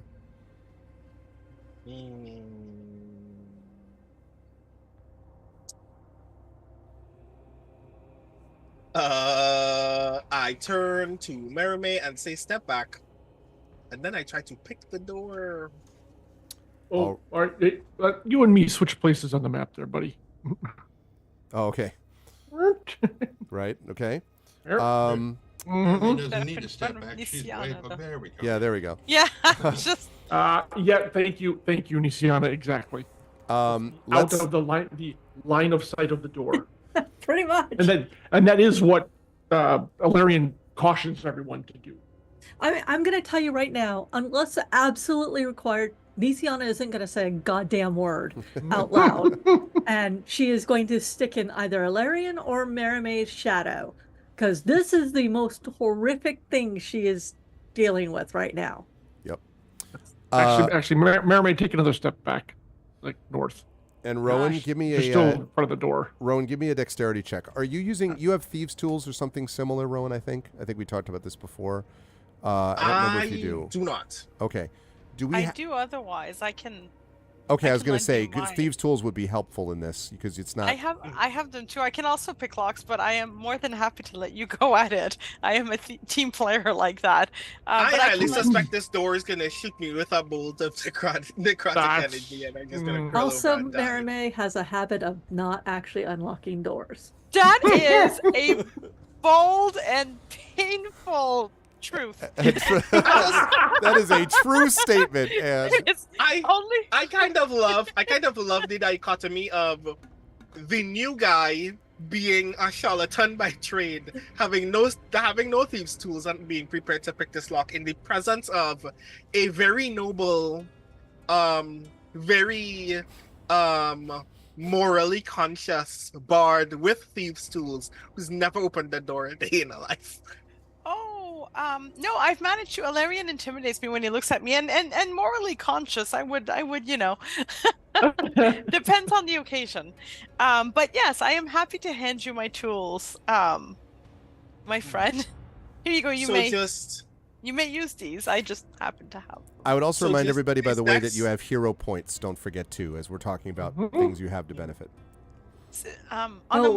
On a more Before he serious does note, that, I'm going to run up and very quietly think. I don't know that you can think But I this. Are can. you trying to guide this thing? I'm going to guide him. I'm just going to touch him and then run back. and I'm going to offer on a more serious note to Rowan, just between the two of us telepathically, and say, seriously though, if you want me to try this so that you don't have to take this hit, I don't mind. I'm not good at it probably than you are, but I do enjoy. I'm more of a tinkerer than a successful lock picker. I'll be honest. Don't tell Ilarion. He thinks I'm great at it. They think I'm great at it. I die all the time. I'm fine with this. Used to it. Yeah, Divinorium in chat points out that people have hobbies, Rowan. Like, so, you know, like this. Or maybe Mia Tanton Wow. can take a quick look at it. Says True. Nisiana over the channel, over the link. If it's Over the if it's a WhatsApp. tinkering thing, the person who's I mean, really good so- at it. for several beats, you see me stare at the door, very eagerly prepared to start picking it. And then I go, Tanton, you want to look at this? Yeah. While this is going on, I'm also keeping an eye on the other doors in case the next tour comes through before we're done here. Yes, got it. Okay. So Ted is going to take a moment to look over the door, see if he sees anything that Rowan. Wait, 2 people in the line of fire. Love this. What could possibly go wrong? Well, Okay. Just sort of as a quick, actually, let me have you make an investigation check on this first. Actually, Tanton, just this is not, you're not touching anything yet. I assume you're just looking at it. Correct. Okay. Exactly. Div says everyone eventually will hold the thieves' tools at the same time and open it with the power of friendship. Yes. 24. By our powers combined. Okay. That's yeah. right. 24 is quite good. Tanton, you are fairly sure that these doors are meant to open with several potential mechanisms. There's obviously keys that could be used for this, which you don't possess. You have the raising the arms thing, which you may not, have a capacity to do or know what exactly would be said at the time to do that. But then also you think that they could be probably either picked or forced. You don't know. You're not sure that a door like this, from what you can tell, would necessarily be trapped, although it's possible. It is conceivable it might be like the equivalent of wired to an alarm, though. You don't know for sure, but it is possible that it could do that, partially because all of the doors in here, like including the doors to the cells, like coming in here, they're all bronze, and you worry a little bit that those things may be connected, like through the complex using sort of bronze wires. These things are old, and it's been a long time since you've seen bronze doors of this size and scale used at this capacity it's expensive and difficult to do this. But you think that probably they could be picked or forced if need be. You're not 100% sure whether it would warn anyone off if they did that. I'll kind of communicate that back to everybody else. You probably could pick it or rip it open if you wish. I think potentially picking it would be the wiser option, which I'm happy to take a crack at. And he pulls out his own set of thieves' tools. Yeah. Why do the good guys have thieves' I tools? was waiting for Ilarion to drift up with a set of thieves' tools. Believe me, I have just checked them- my sheet to see if I if had I some. had thieves' tools, yeah. I have them because I need them in my work. Sometimes I need them in build my work locks, too, and I don't have any. I feel deficient. and Okay, we'll have to I get can you some make later. you a set. It's not a problem. Just let me know. I'd like that very much. All right, I'll make you. And a if set. thieves' tools, they'd be like, brilliant. Anyway, feel free to take a stab at the lock. Well, that's not actually how you pick a lock. It's more- I know. Right. And so he's going to All right. make an attempt at picking the lock. I would like a dexterity check, please. May I use I my will- thieves' tools? Yes, please. Absolutely, because you get proficiency in that. Go ahead, Mermaid. What? Oh, yes, I do. I will whisper to Tanton, you got this. You're really good at this. Don't let Ilarion intimidate you when it comes to picking locks. And you get a point of inspiration. You're not sure why you feel inspired, but you have a die of inspiration now. It's a D10. You're like, yeah, Okay. Right. in case you And- need it. And just, dang, It's whatever. like, she needs to work on her inspiration. She means well, but Well, he's like intimidated by what? And, Look, every time I failed, Ilarion was right there. I'm just saying. This is true. So this is real projection, is what you're saying? Like this? Something like that. Natural 20. Whoa! Like We're 32. I'm not I'm gonna intimidated in the say- least. Excuse Okay, me. Yes. right. I've already done So it while you were talking. You say something? so Yeah, you tell 'cause you I have a plus 13 at this. So a 30. Thing. That's a 33 to be clear, That's- chat. I A can only 33. imagine. I can only imagine the way this looks is when Tanton says, "That's not how you pick a lock." Then Tanton really just does this, and the door opens.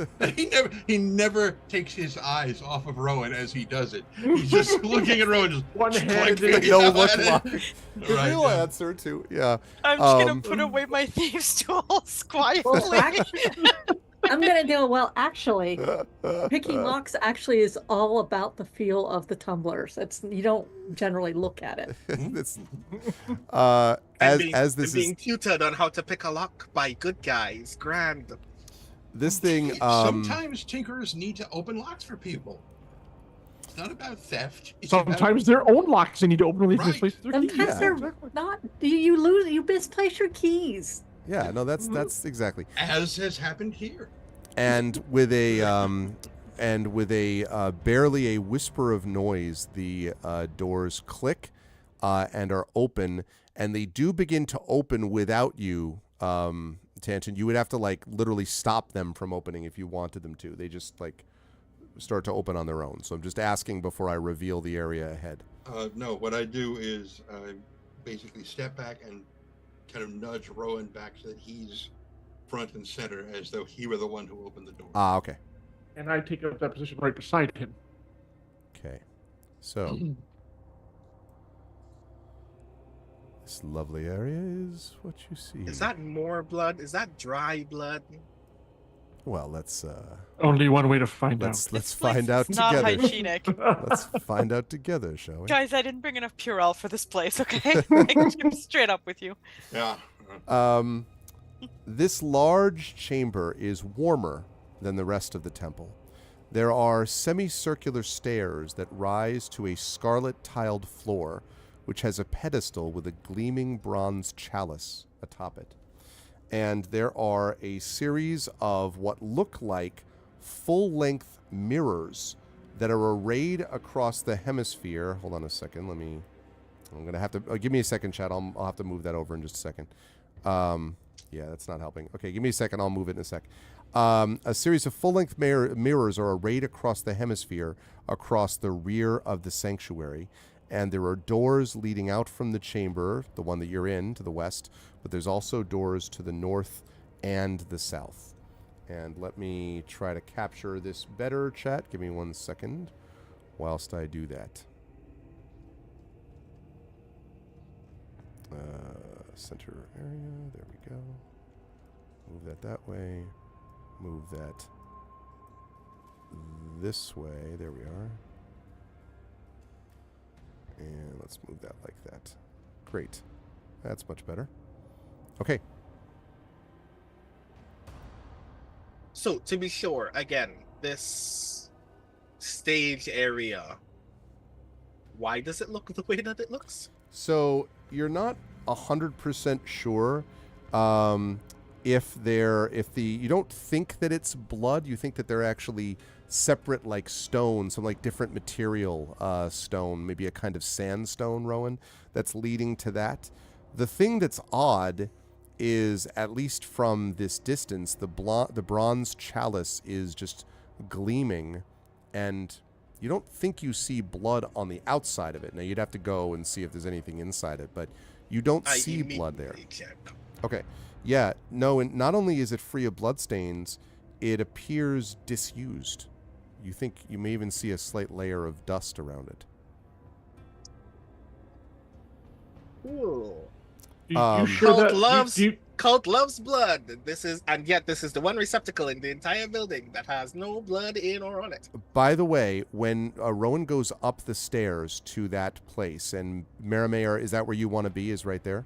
Yeah, I'm kind of sticking close to Rowan to kind of see what he sees and keep an eye on him. Right where you're standing, Marimay, exactly where you're standing. Nisiana and Ilarion, Tanton, are you still in that other room, or did you come No, in I here? moved up to the doors. Okay, so you can see through the. Actually, no, you can't see this through the doors, but Alarian and Nisiana would be able to. I'm right there. That Merime is reflected in the mirrors to those of you standing at the base of the stairs. So, in other words, the mirrors are angled such that where Merime is standing, you can see her clearly. Like they're all kind of arrayed around that way. Rowan is off to the side a bit, so you can't really see that, but you can see Merime reflected down to you at the base of the stairs. But so does that mean we don't see Rowan in any of the mirrors? You see him off. You see him off to the side in all the mirrors, Right. but you see Merime dead center in all the mirrors. I will say that over the link, that Merime can be seen in all the mirrors. Rowan can be seen in the side mirrors. I want to have a look at the mirrors because mirrors often carry illusions. Okay. And if that one, I mean, that one might just be to make someone look more impressive and kind of double them up, but I don't know. I want to have a closer look at just kind of walk through the mirrors with an eye for anything illusory. Okay. Now important. Are you? How are you looking? Are you just looking at them? Are you feeling for them? Are you touching them? Are you like? How close are you to the mirrors? All that kind of stuff. I'm gonna get close enough. So there's two things that Merime is thinking of. Mirror. One would be that there is kind of a magic just to the mirror, and the mirrors are not actually there. Like they're an illusion themselves. Or two, that the mirrors are used to disguise something else behind it. So like, you know, a smell, kind of something that the mirrors are disguising. So either the mirrors are completely not there, which I don't think is the case. More likely they're hiding something, and I'm gonna rely on my senses for this, to like, especially because this place is so heavy and nice smells. Smell anything off, feel anything off, kind of as I walk slowly in front of each of them. Does that make sense? It does. Yeah, Well- I'm thinking illusion, like honestly, like just good old fashioned illusion. While she is doing that, Okay. may I use investigation to either watch the mirrors or insight to see if her movement changes anything within the room? Yes, but what you want is a perception check with that. Oh. Yeah. Okay. Well, That's Hey, a what's good up, idea. Tilted? I'm not as good at perception, but I know who is. Okay. But I will still take a perception check. Okay.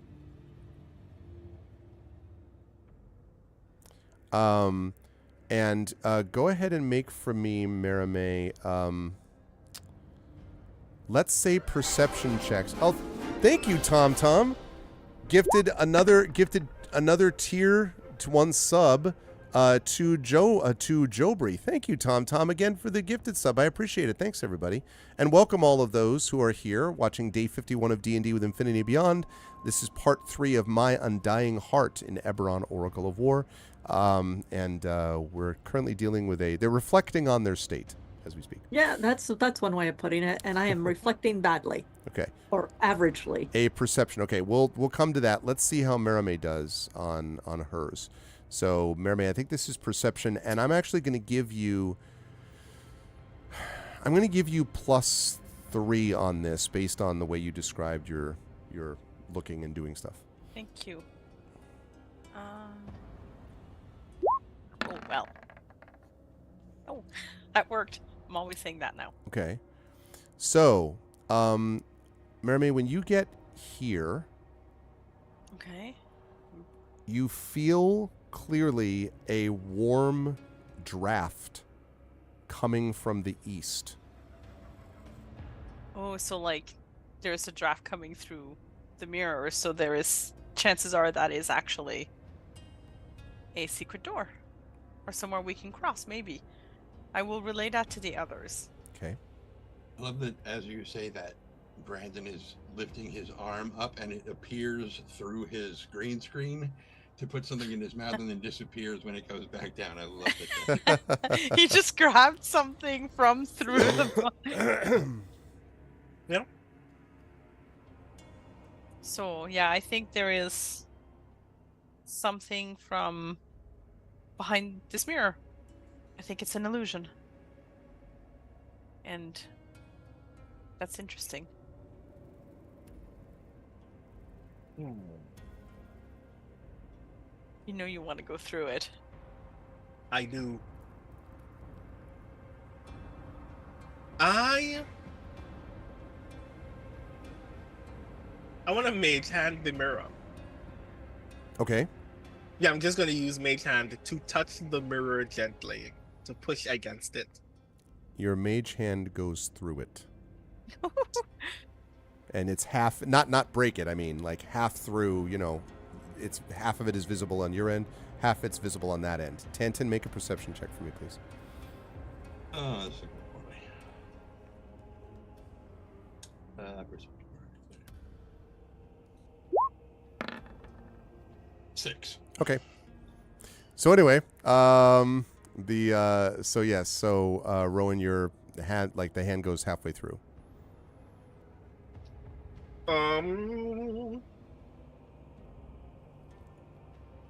That's not supposed to happen, right? Glass doesn't do that. Like, I'm saying this aloud as I'm walking towards and possibly, I guess, through the mirror. Glass isn't supposed to behave like this. And I'm pretty sure this is all we know about this temple, and I then just keep walking through the glass. I am, I'm gonna follow right with him and kind of relay back, like, this probably is something acolytes know about, and it would make sense for him to know about which way to go through. So, that's my logic. It might be faulty. I'm gonna check back behind us, make sure nobody's coming in from.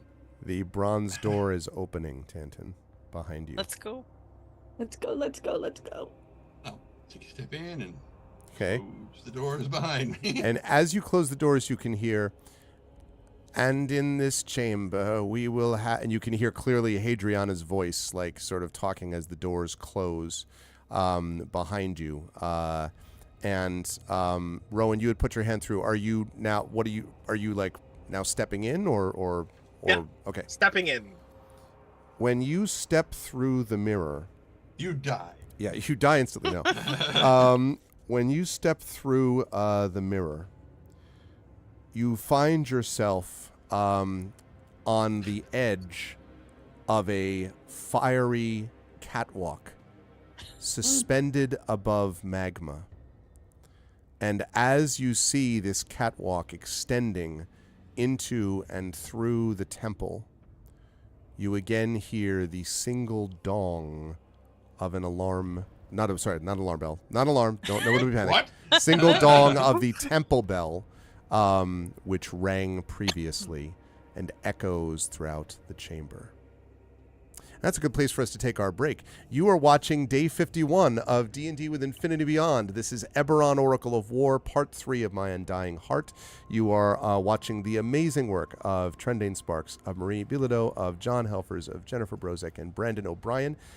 Please take a break with us. It is 9:35. We will be back here at 9:45 p.m. Eastern, and then we'll play for a little more, about an hour and 15 minutes or so. We'll try to wrap right at 11 tonight, as the King's Citadel continues their infiltration into the just lovely, wonderful vacation, destination of the Emerald Enclave. If you like what you see, please follow the channel, support the Patreon, sub to the much of you have done so much of you have done, many of you have done tonight, and please buy all of these people's awesome works and books and things that they have coming out, because they are all amazing people. We will be back here in about 10 minutes. Until then, everybody, please hold tight.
Okay.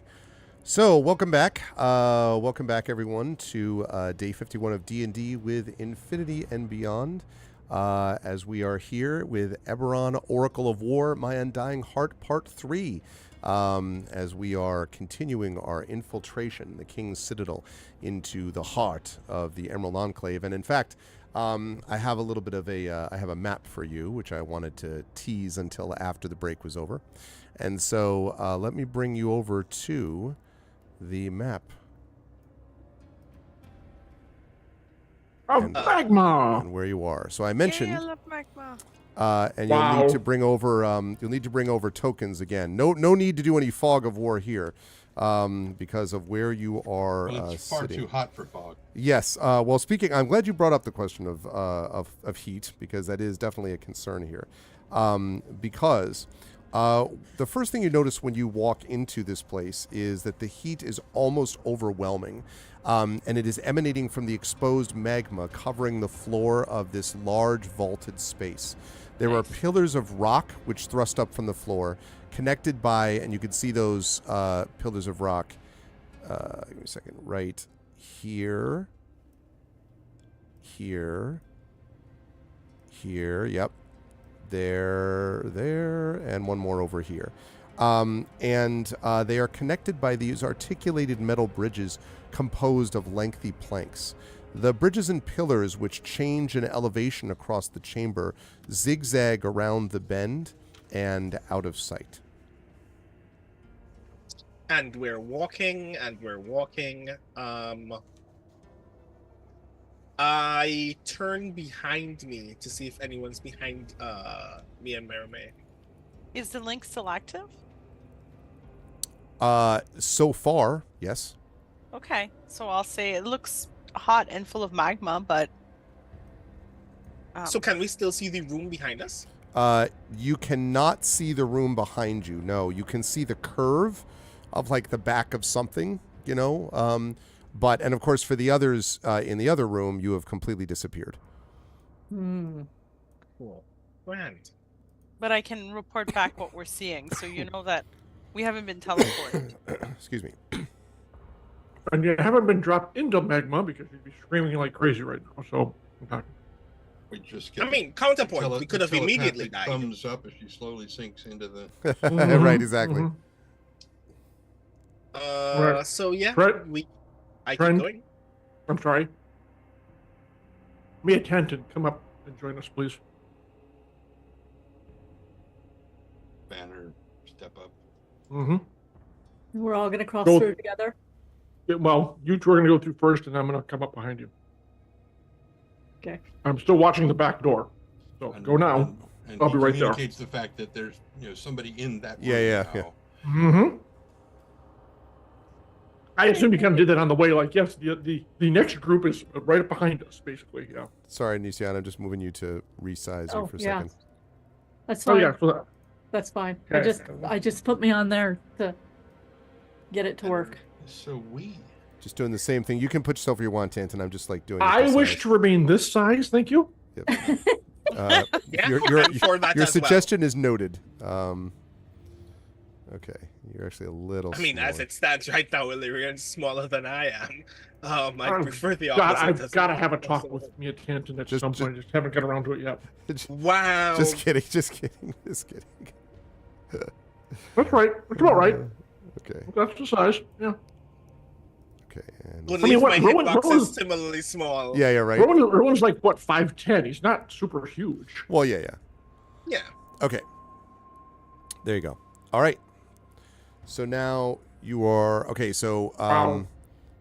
and I should mention, by the way, it's obviously, as I mentioned, extremely brightly lit, extremely hot, and as you sort of are aware, as you kind of cross over, you can see that the domed ceiling is at least probably 100 feet high, and you can almost, Alarian, you can almost tell that the top of your body feels warmer than the bottom, because obviously this heat is rising. You imagine it probably is trapped by the dome ceiling at the top, so you probably would not want to be up closer to there.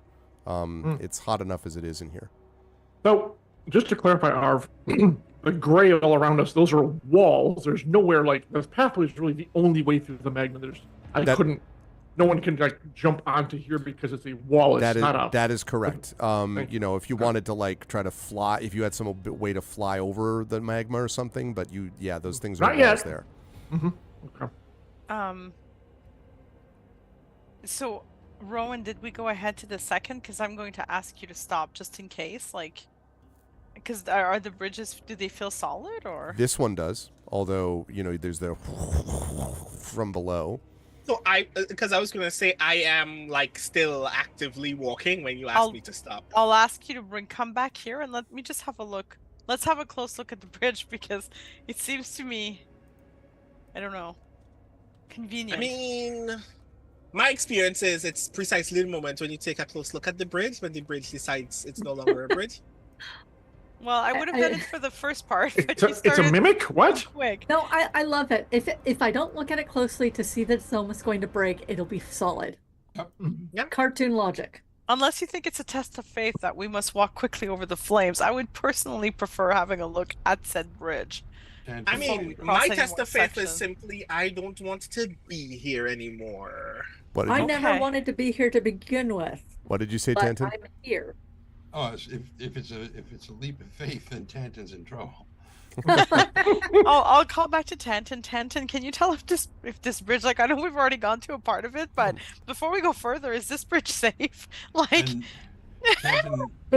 Tanton kind of cranes his head over and looks, because unless Rowan has just missed it, it's still within a minute, so his mage hand is still there, and he's just like, just push on the panels, make sure they're solid. Oh yeah, I finger walk on all of the planks of the two bridges ahead of us. Okay. Okay. Let's see. So, That thing goes up to 5 pounds. Yeah, that seems to be fine. It doesn't seem to be affected by that. When I stepped onto the bridge, did anything happen? No. But you hover, and right? You hover anyway. I'm still over 600 pounds, though. I mean, I'm exerting force below me. Yeah, nothing has happened on your. That's right. Nothing has happened on your. I'm not weightless, folks. Let's be as that guy on the train found out. I am not weightless. Can Rowan, do you mind letting me go first, just in case if it is a trap, I can take a hit harder than you? I would love that very much. In fact, please go right ahead. And Ilarion, perhaps you will take the rear in case your weight takes it down. Exactly. Okay. How active is the magma? It's pretty swirling, active. Yes, in fact, I just put in volcano into the Roll20 audio, so that could give you an idea. Yes, it is swirling. It doesn't look like it's going to erupt, anytime soon, but it definitely is rolling and swirling beneath you. I'm not hearing volcano. What? Oh, I should turn it. I could turn it higher. Let's see. Yeah. I mean, I don't hear it, but there we go. All the sounds turned off, so I wouldn't hear it anyway. Nice. I mean, it's either a volcano or a really industrial-sized washing machine. That's great. That's great. Yeah. Okay. Right, yes, I will take the rear. So Tanton and Spanner, if you would keep moving. Okay, so who's going for question? Are you all going like single file, like one at a time from one pillar to the next? I think we should go one at a time. Yeah. Okay. Agreed. Because of the weight, I don't know. Watch yes, too many Indiana Jones movies. Just in case. Plus, you're agile enough. If something does happen, you have at least a chance to get out of it. And I'm gonna look around. Like as I go, I'm gonna look down and just hope I don't trip or fall into magma. But I always hope that. You seem to be okay as you get across there. Perfect. I join. Rowan, Yes. when you get to the middle of the bridge. Of course. Cool, grand, yes. When you get to the middle of the bridge, so if you could move your, yeah, exactly. Bridge mimic, told you. The bridge suddenly, and it's actually the slats, just give way, and half of the bridge bounces towards Marame's pillar, and the other half bounced towards the other. I need you to make a dexterity saving throw for me, Rowan, to keep from plunging onto the magma below. You have guidance. Does guidance work? Does guidance work on the? Hold on. On saving throws, I think it does. I'm making sure because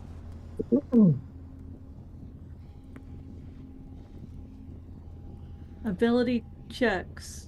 I want you to know that as you're making this, my cat has decided to leave the office. So I don't know what that means, but the cat was like, I am now departing. Oh, not good. Cat's like, not I good. can't The see cat's this. I can't leaving. see this. Like, oh, I can't watch this. Yep. It's an Somebody's gonna ability do the check Terminator only. thumbs up after all. Yeah, yeah, and it's gonna exactly. be the guy with the metal arm too. Don't forget, that you got means- hero points. You got, go ahead. Is it possible to do something that requires a bonus action in this instant, Arv? Not immediately. Okay. Once the grab happens or doesn't happen, you might be able to do something. But Once the sizzling starts. Okay. Yeah, right. And remember, you have a hero point. Or should. This is true. This is true. Yep. All this And I is- believe in you if you roll a You 1. know what? What if I just Misty stepped? Oh, okay. Misty step. I thought you said missed a step. can you Misty Step as is it a bonus action? It is. That's good. Oh. Okay, Well, I'll allow yeah. that. Cool, grand. All this means. I the was reason- never gonna use it otherwise, so I might as well. Go ahead, Trent. The reason the cat left is because he succeeded in pushing Rowan off the ledge. Right. Cat's like, my work here's done. Like, yeah, Exactly. he's like, I'm out. yeah. Bye. Someone is about to fall. Yeah, yeah. That's good. He did leap from the cat tree when he did that, so he's just kind of like, right, well, Mm-hmm. now, yeah, the cat knows something. Exactly. But now is the bridge broken in two now? Yeah, so well, first of all, so where are you Misty stepping up to? Also, how far can you Misty step? 30 30 feet. Okay. So I think you should be able to get up onto the pillar. So, I wonder if I can hang on a second. Let me see if I can add something to make this look right. Are you heading my way or did you head back, Rowan? No, it's heading your way. I imagine you would. I don't exactly see Rowan heading back. Ever. I am Eurydice right now. I don't know what's going on behind me. Oh, that was a nice. Well played. Very good. Yes. Well Well, played. technically Orpheus there, but yes. Still, it's still. We understood. Oh. Oh, look, it's fire. Wow. Grand. Oh no. Yeah, so like that. So basically Oh, that's that's- what you've got. Cool. Grand. Huh. How big is the gap? That would be, I believe, 60. 5, 10, 15. No, these are 5 foot, so actually that would 5 foot be squares, about yeah. that'd be about 20 feet gap between the pillars. That's still a pretty big gap. Yeah, it is. Cat's on the other side of the bridge waiting to push you down. Welcome up. Oh, ah! God damn it. Oh. It's actually less to jump to this side here. Yeah, except that's a wall. That's Oh, a it's a wall. wall. Yeah. And I specifically asked if Yeah. we could do that, but that is not a platform. It is a wall. Now, if you had spider climb, you could just jump over there and just That's all true. the way around. Or if someone This had for stone Agatha, right? From Someone had Strahd. stone shapes, except you gotta touch the damn stone to the wall to make it come up. Okay, well, I'm gonna actually join them on the pillar in case this bridge decides to collapse, and I'm also gonna pull Pin onto the pillar as well. She's now like half and half. Okay. I think And I mutter to myself, well, if I was larger, I could maybe step over that, but I'm not. 20 feet is too dangerous. I mean, worst comes to worst, I can dimension door. Rowan can Misty Step, I can dimension door. I can grab Rowan and we can dimension door back, but We have to go Let's forward, use- though. yeah, Back does not help us. no. Who has rope? And how high are we above the magma? You are the hot magma. Yeah, I was waiting for. Not that. lava, The magma. magma. So you are. Let's see. You are. Let's see. So it's 20 minutes. The pillar is. Let's see. So the pillar you're on right now is 50 feet high. The pillar that sorry, let me rephrase that. The pillar that you were on, that Tantin, Spanner, Alarian, and Nisiana are on, is 40 feet high. The bridge actually extended up a little bit, so the one that Merime and Rowan are on is 50 feet high. And the pillar that's to the east of you, Merime and Rowan, that is 40 feet high again. So it went up 10 feet to that pillar and then goes down another 10 feet to the pillar on the east. So that means that you are, right now, about 40 feet above the magma where you're standing on the pillar. That's Alarian and company there. Right, okay. All right, one more question. Sure. So oddly, I actually have ability to see. It looked like the bridge was actually a trap and it didn't just collapse from disuse or he was too heavy. It looked like it was actually designed to It's a little hard to tell because the bridge itself does not look like the sort of edges that you can see, although you would have to investigate them like directly. But the edges that you can see do look ragged, almost sort of like ripped through. So you're not 100% sure if that was deliberate sabotage or if it's just worn down to that over time. Well, actually, I will pull up the boards on my side and take a look at the ends that were attached to the boards on their side. Okay, let me have you make an investigation check for that. Okay. Not my best, but I'll give it a shot.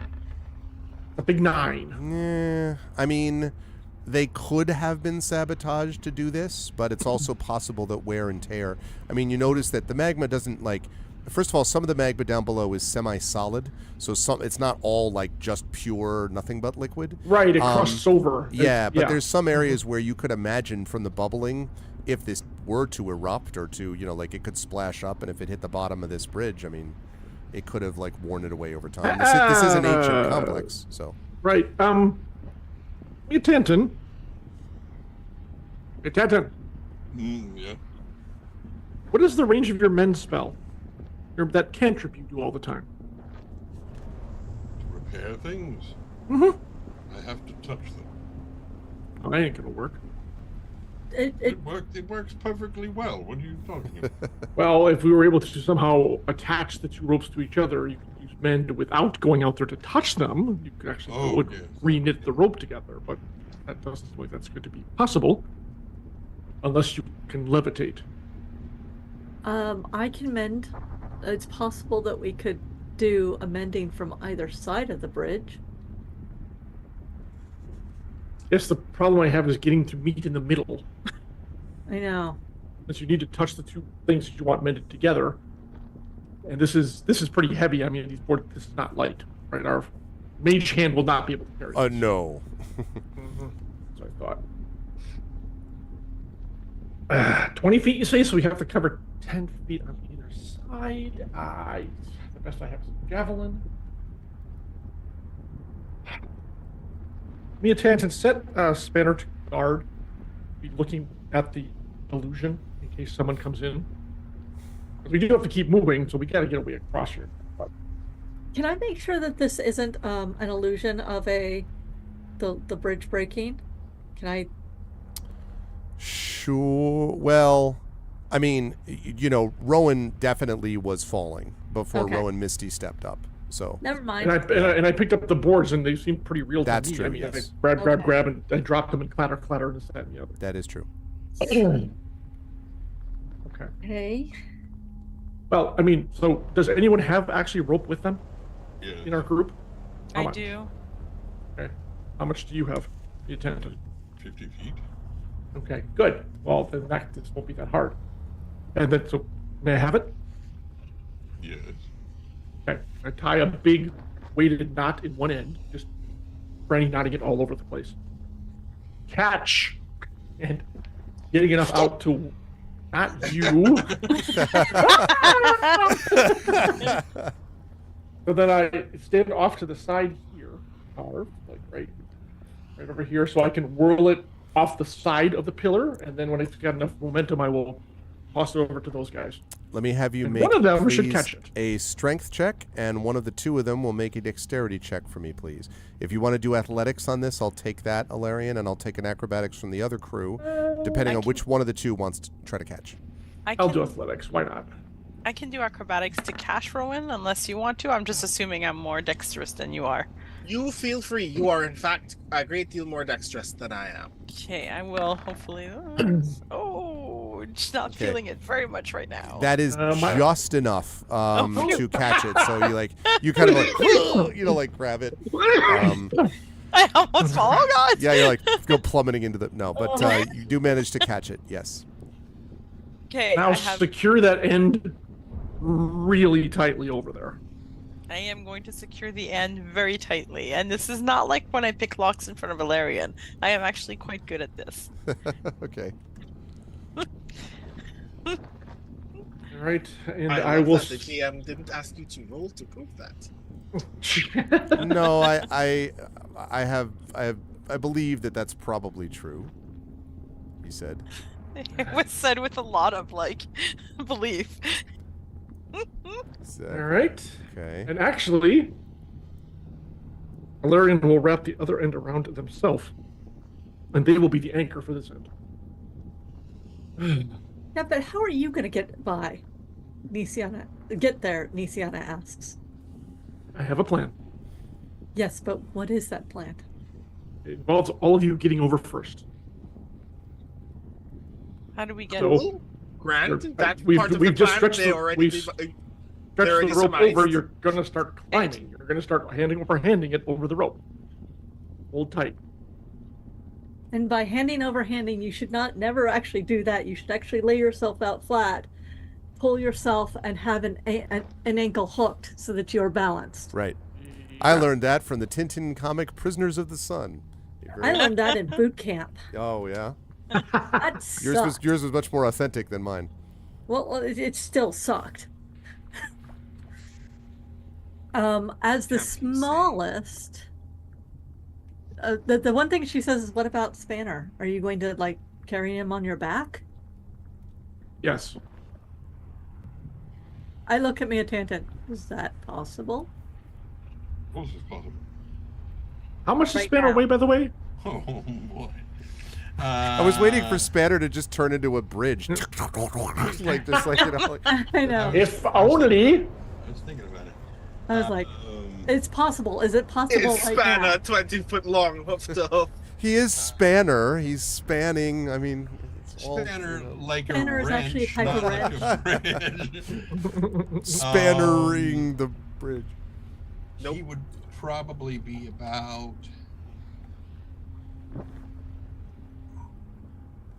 325 pounds. Oh shit. Can you throw 325 pounds? Well, I mean, I can. Just a matter of how far. Spannering the globe, exactly. I mean, the Oh. other Yeah, can I obvious throw question him? is, Yes. if- Should if- I? Probably not. if Valerian did throw Spanner, the obvious secondary question is it with the intention of Spanner landing on a rock, or for someone to catch Spanner? Because both of those are bad ideas. Yeah, it's all bad ideas. Unless we So, just throw Spanner at the exit. That's not going to help you. That's way too far away. yeah. All right. Okay. How much? Mia Tantan, how much dexterity does Spanner have?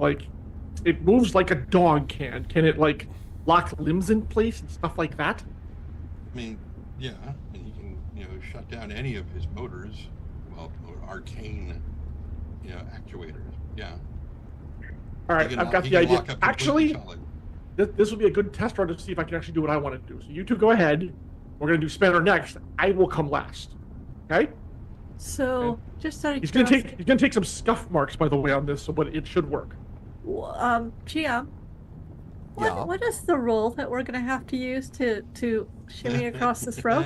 Just out of curiosity. That is going to be a probably a dexterity roll, acrobatics. I will.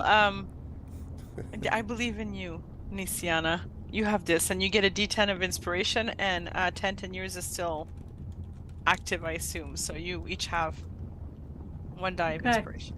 Well, then I guess I'm going first. I will Slow and glance steady. at the chat to see Don't if anybody's look. inspiring me. Is anyone inspiring Nisiana, chat, to cross over a rope over red hot magma some 40 feet below? Yeah. Just Prince Justin has inspired Nisiana, of course. Oh, Hey, Prince Prince Justin, thank you. All right, Prin- I will roll. Prince Justin, the should have been Hugo nominated and was wronged. Can I just No say, Justin? shit. Yep. And That story- Nepal is not Tibet. Yeah, and Nepal is not Tibet. That story gets worse every day. God. Worse No. every I am day. rolling dexterity at advantage.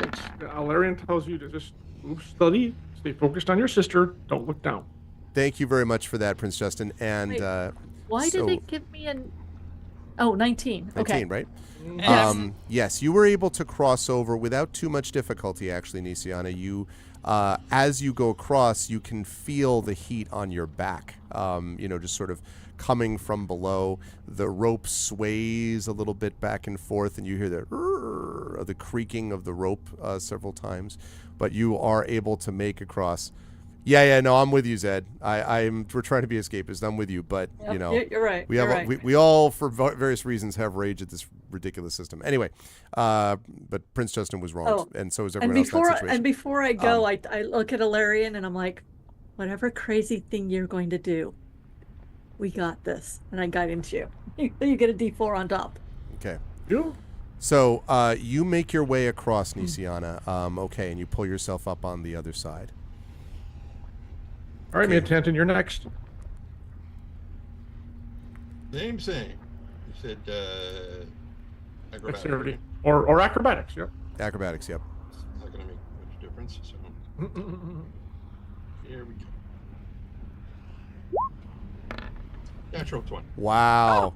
My rope's wait, across I and I have to get a description from Tren about I what know. Tanton looks oh like. my god. Well, when I was a boy, I can't wait for the description. I joined the circus one summer. So what he does is he just kind of watches as Nisiana's going across, and he kind of just does the double take back and forth at the thing. He looks at the rope, and he pulls out a tape and he makes some measurements, and then he reaches into his backpack and he like something's just occurred to him, and he looks at Larry and is like, "You're supposed to be the anchor, correct?"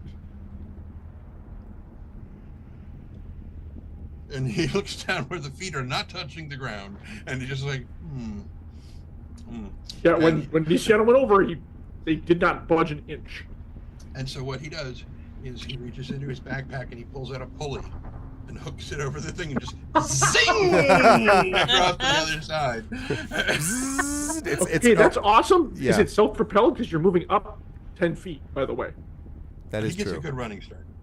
Okay. I mean, you could probably get at least halfway there, and you could probably pull yourself over. Well, but- he's got but, to make that adjustment anyway because there's a knot in the middle of the rope. Right, So right, where right, it's right. been tied together. No. The knot was tied at the end. What are you talking about? There's no knot. In the Oh, middle. right, because it's You're not clear that- all the way through. Okay. If you can get up enough, you want me to shove you, by the way, I'll be happy to do that. But just you could get, if you got enough momentum, yes, you could zip all the way up there. Yep, that's what he does. He just, But the pulley is awesome. That's hilarious. Okay. All right. Now make sure that rope is really secure on this one.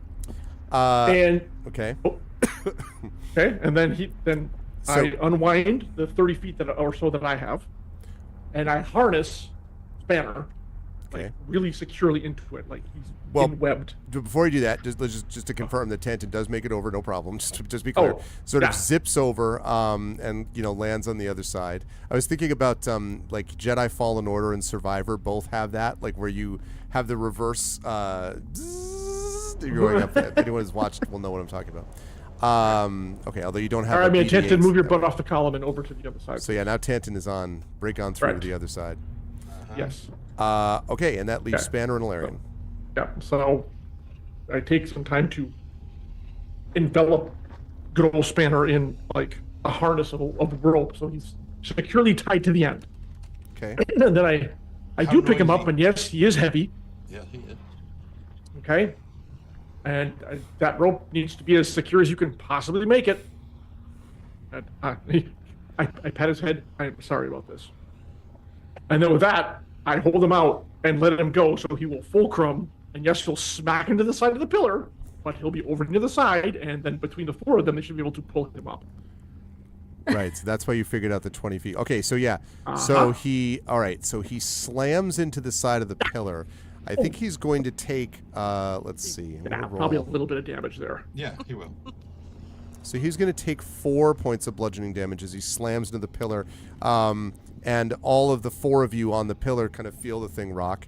And then you hear da da da da bum bum bum bum bum, and it rocks. And no, I'm just kidding. It's not actually from Okay, the I was Fellowship of I the was Ring. suddenly very. I We was do making not a- need that happening. I was making a thank you. Fellowship of the Ring pillar cracking joke, but no, that doesn't happen. Okay. So Apparently, I have no humor. no, just kidding. No, it slams into the. I understand this is a very unsafe situation. So it slams into the pillar. So you can now pull him up, and I imagine with the 4 of you, I don't think you have to worry too much about that pulling him up. So I would say Spanner is able to get up to that side, and then you're on that. Get a bit crowded on that pillar over there, by the way. At this point. So, would you like the rope back, Ilarion? I'm just gonna move Spanner over there so I don't forget. Yes. This is the process of doing that as you grab him. Oh, sorry. I didn't. I was about to drop him between me and Nisiana, and then it started going. No, my bad. I figured I would do it before I forgot one way or the other. Yeah. Okay, so while that was happening, by the way, I was really watching the rope. How stressed did it look like with 320 pounds on it? It looked pretty stressed. It was creaking. I mean, at least it sounded like it. It was creaking a lot. I mean, obviously it was going to be taut because of 300 pounds. Of course, Yeah. it was creaking a lot. I mean, it didn't break or fray, but it definitely was. No. And it's hempen rope, not silk or anything else. It's just. Mm-hmm. Still, I really wish I was a bit lighter in this instance because The question is, how immune are you to lava? I'm not. Well then, I'm gonna throw the rope back towards Ilarion and say, "Can you steady it? I'll come your way and I'll dimension door you further in." Fox, goose, and grain back. yeah, yeah. Because I don't think we have the rope to carry him through, right? That's actually a really good idea. Yeah, it is. And But I if you're gonna do that, dimension Doris to like over here minimally, Yeah. right? I'm gonna look. Greg, can I see the end of the path? Yes. Okay. But can she see it from over here? No, Probably you not, cannot see okay. it from over there. Yeah. So You I- can but I see it can from bring where us- you are. You could see basically through the pillars to over here, which look like 2 sets of maybe looks like a set of doors over here. Okay. So I will I'm just gonna head back, and my goal is from as far as I can see from the pillar where Ilarion is, if I can see through to That's the still, door. that's still a wall though. So Yeah. the best we're gonna Yeah. be able to get is over So here. I'll bring us here then. Yep. Okay. At least in case, and then just hope that the bridge is better with the other sections, because we're kind of into That's it. gonna be a lot worse to try to traverse if we have to. Yeah. Yeah, so I'll throw the Okay. rope back to you, Ilarion, and then I'll Yep. just Yep. I'll ask Tanton if I can Wrap, borrow wrap, his wrap. little, his little pulley and just kind of. So Go she down could on ride. it. Yeah, she could ride down. There you go. Thank you. That's very kind. Thank you. And that looks yeah, like and a actually, lot of fun. and actually remember that this one, this pillar is level with this pillar, right? So this is 40 feet up. This is 50 feet up, and that's Yeah. 40 feet up again. So it's straight across this pillar to that pillar. Like that is straight across is 40 feet. So I can easily dimension door that then, and I just You need would to think. see where I'm going. Yeah. Okay, I'm gonna go back for Ilarion because there is. Okay. Yeah, 600 pounds, my friend. You're not making it on that rope. No. Okay, so do you need me to make a check, or am I just like golden because I'm going down on the little pulley thing? And I'd I'm- say if you're going down on the puller, I'm going to have you make a dexterity check or acrobatics, but it'll be a pretty easy one. Okay, Um, 18. Yeah, 18 is fine. You're able to get that with no problem. I'm Well, not. she- No, Go ahead, sorry. Tanton. I was gonna say while she's doing that, Tanton just looks down at Spanner, kind of jerks his head Actually, towards- have you actually given him the heal command yet? Because last time we checked, he doesn't know how to do that yet. He's Spanner too, No, he does. He And- knows it. and the spikes are all gone. The ones that would be where you would sit, yes. Not Okay. all of them, but the ones that are like at the top of the crest, those are Okay. still there. But the ones that would impale you if you were riding on them, yes, those were the first ones. And so he just kind of jerks his head over towards Nisiana and looks at his banner and says, "Steed." Okay. And I don't hoot and holler my way down, but I'm pretty happy. It's pretty fun at this point. And then I dimension door Alarian to that pillar, which I can see, and we wait for the others, I assume. I would have tossed the rope back up to them unless they want me to have it, take it with me. Take it toss with it you. back. Toss it back to Okay. them because I have a rope too. So Yeah, but if you take it with you, it's already bound at one point and it's over here at the other, and it can be Not sure that's gonna work. It has to be freestanding items for Dimension Door. You can't take something that's fixed. Oh, never mind. That's Yeah. why I'm gonna toss it back to you. Bad things could happen if we try that. Okay. No, I mean, for real. Yeah. that's fine. So you have the rope Yes. now? They have it. Actually, it's on this pillar over here. I tossed it back. I took it Okay. off and tossed it back to them. Gotcha. So the question is now, either me and Spanner run across, I run across with the rope because I'm the lightest. Which is what I think, and also you can be tied to it in case something does happen. Tie yourself to it, so if you did fall, you would not fall into the lava. You just fall back onto the pillar. So yes, that is the way. Sorry. Sound good, everyone? I mean, I'm I don't looking see at that we have much other Tantan. choice. Yeah. Okay. Rowan, thoughts? Before I go and help myself across this bridge, not knowing if it's dangerous or not? I mean, it's dangerous, but It is actually. Godspeed. Don't die. all right. Someone else, make sure that end of the rope is tied off. Bill. Okay. I tie it around my waist, and I am gonna sprint across. Okay. You make it across with no problem. Oh, that was... Okay. I get across and I'm like, I'm not dead, okay? And I hand the end of it to Alarian. Yeah, we'll take it. And now we have somewhat of a guide rope because it's still tied off to the other end. So, Riding Spanner. Rowan, you're next. But hold on to the rope in case something happens.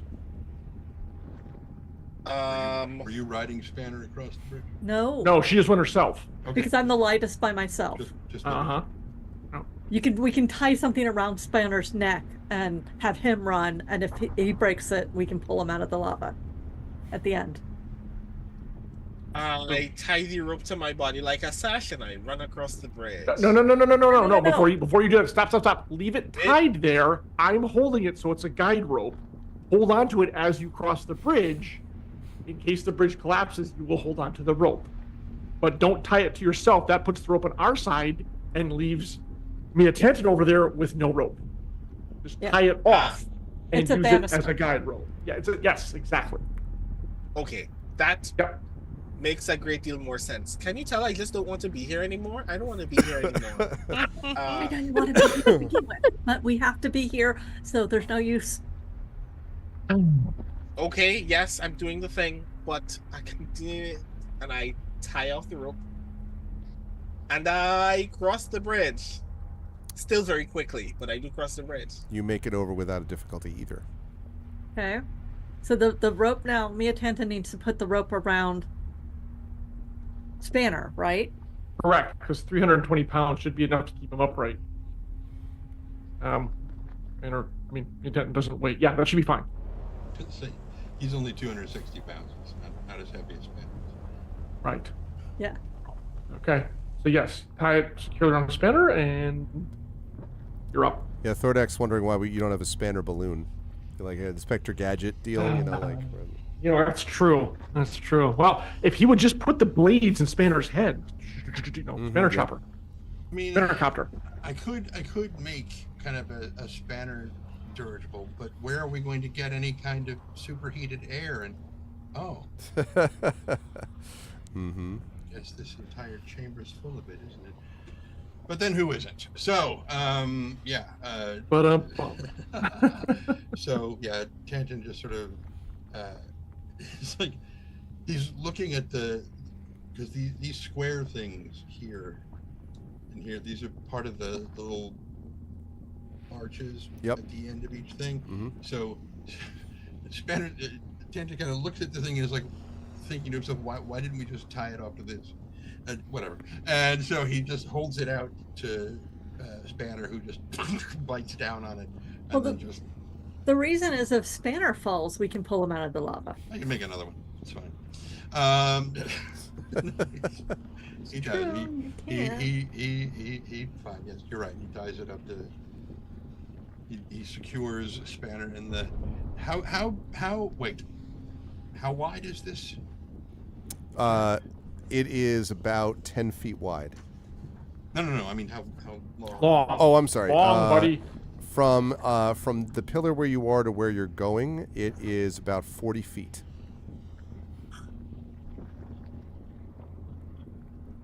Yeah, it's not. It's a little slightly short. It should be 40 feet about. Yeah. So, if that gap is 40 feet, and then that means probably 10 feet on the side where everybody else is over there for everybody to hold on to and secure, that leaves no rope because it's only 50 feet. It leaves no rope to secure, like to tie the harness thing around Spanner. We don't have that much rope there. I can give you 5 more. You have 5 feet of rope to work with. So I basically just tie it around his neck. Well, It's not going to hurt him. He doesn't breathe. That's- Exactly. It that's would true. work. That's true. Yeah, so that's what he Better does. than tying it around your neck, sir.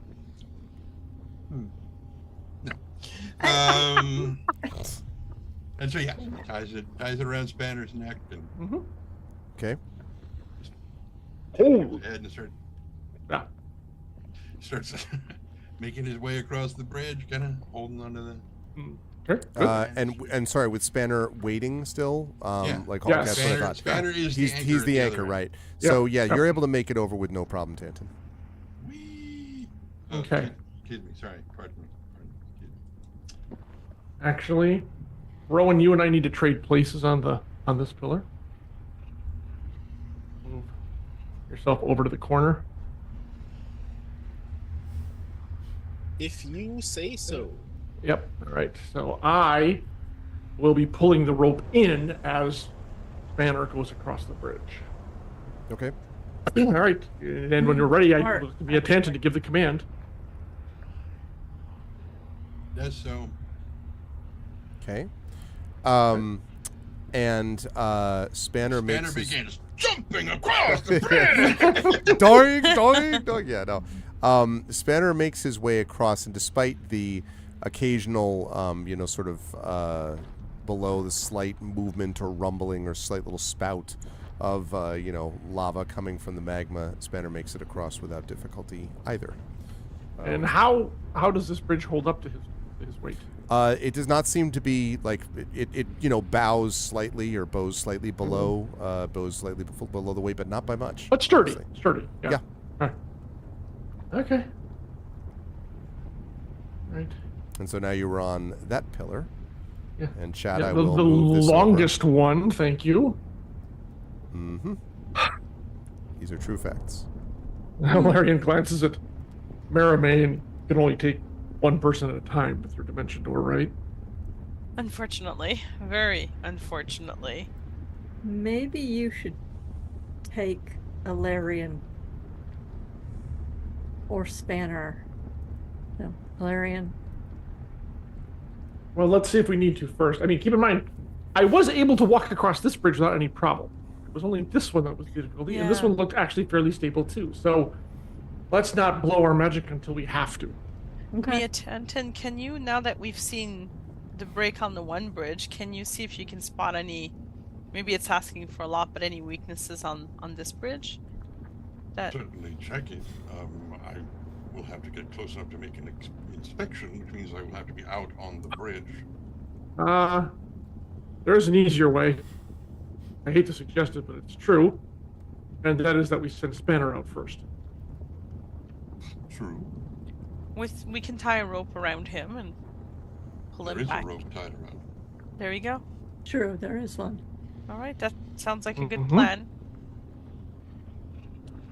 if you're comfortable with it, me and He- Tanton. He's like, "Oh, yeah," and he motions to Spanner and tells him to go over. I'll to start the- paying out the rope that I have. So I'll got it braced in case we need to. Spanner starts heading this way, and does he make it or does he not? He makes it over without difficulty. It is because it's a longer bridge, and this one is descending, I believe, down to. Give me a second. I think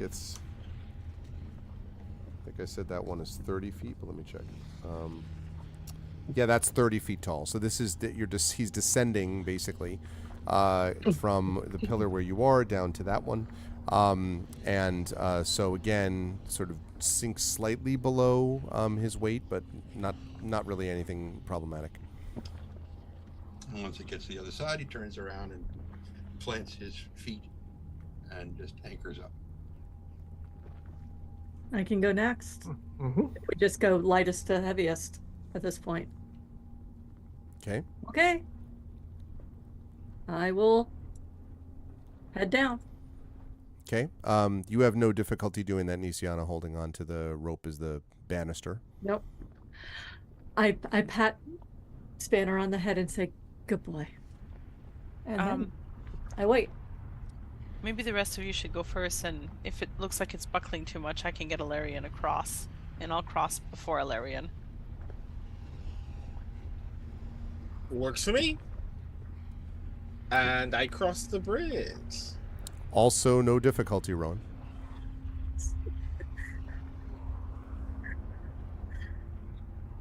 And Tanton does this. Okay. Also, no problem, Tanton, as you go across. I will grin back at Ilarion and say, I think it's gonna be fine, but you know, if you fall, remember to keep your hand up. And I will, like falling in, like, you know, in grain, I will cross. Hey, Dale Great. Davis, what's up? You make it with no difficulty. Right? And I'll keep an eye out for Ilarion, ready to do something I- stupid if they fall. Well, cross the bridge myself. Okay. The bridge collapses completely. No, I'm just kidding. God damn it, no. A lava demon eats you. Exactly. No, you make it over also without difficulty. All of these bridges seem to be quite stable. That you've been Except over. for that one. Gonna say. And the one right in front of us. And We as breathe we get upon there, and I think to the link, you realize that means we can't come back this way to get out of here. Yep. Mary May and I already had a conversation about that. Just Yep. And also, we have left indubitable evidence that's, well, okay, theoretically it could have collapsed on its own, but we've probably left evidence that someone else's. All However, we questions should that keep we moving. should all questions that we should think about after we are done with whatever we're supposed to be doing here. I immediately cross this bridge. Everyone go? You are fine, actually. Then off we go. Still doing it one at a time, though. Okay. Yep. I raise my arms slowly in front of this door. It does not open. They're closed, Spanner's- but it does not Spanner open. last. Actually, Tanton go next, then Spanner, then myself. I'm still listening, by the way, Arv, in case I hear any kind of commotion behind us above the burbling magma. You do not so far. Also, no, Resin, this is definitely not a rerun. Welcome to live. No, you do not hear anything behind you, although it should be noted that it is pretty loud in here, Ilarion, with the What? rumbling. Exactly. Yeah, So you're not that's kind of what I 100% sure thought. that you would hear anything, especially through the mirrors in the other room, but Right. you don't Well, see or hear. I mean, it's very well lit, so you would definitely see things if someone was someone, oh, the bridge is out. What? That kind of Yeah, thing. exactly. Someone's triggered the bridge. Fire the cannons. They don't get any of that. Raise the magma. Oh, crap. Exactly. That was fun. Okay, so another door. This direction is different than the other doors. This is from still our side, yeah, it is still the bronze doors, but they are definitely smaller. That's for sure. and a lot warmer here. That's yes, very much so. Yep. Okay, I start picking this lock. I step back. Okay. So go ahead and make a dexterity check for me. Use your thieves' tools thing. You can do that. 12. Yeah, you don't. You sort of try. You're like, something seems odd, Rowan. You're not, for some reason, the lock isn't, like, you're kind of fiddling around and you're not hearing any, like, clicks of it sort of touching anything in the lock. I step away from the door and turn to Tantin. I'm like squinting with like envy and frustration at Tantin the entire time. What? The door. Oh, and so he goes over and Okay. does, the same thing where he examines the lock and. Yeah, go ahead and make an investigation check for me, please. Okay. I swear if you open this door too. 17. Tantin, you're not sure whether the door is actually locked.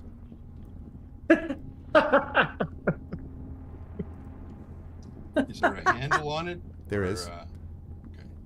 Are the hinges on this side? Yeah, the door opens inwards towards you. Great. We're already crowded enough on this. Pretends to fiddle. Heck! This was a real difficult one, but Yeah. And so he's just like, yes, that's got it. Go ahead. yeah, it opens. No problem. I love me a Tantin. Oh man. Grand. Thank you, Mia Tantin. And just like dejectedly walks into the room. And I have a new map for you folks. Oh no! Ooh, wow, we are really Just shooting maps this on temple. maps on maps. I know. This one is entirely lava. Not I was exactly. kidding. Wait, Are we in a Hollywood Squares now? So, Right? Ooh, fun. when you walk into I still wanna be this this big. area, there is a single stone archway which stands open at the tunnel's end. And the arch's keystone has a series of, I'll adjust the sizes of everybody in a minute, has a series of 9 squares which are arranged in a 3x3 grid depicted in relief. A single black hash mark indicates the leftmost side of the left center square. From left to right, an inscription flows across the archway in common. Right is right, saith the blood.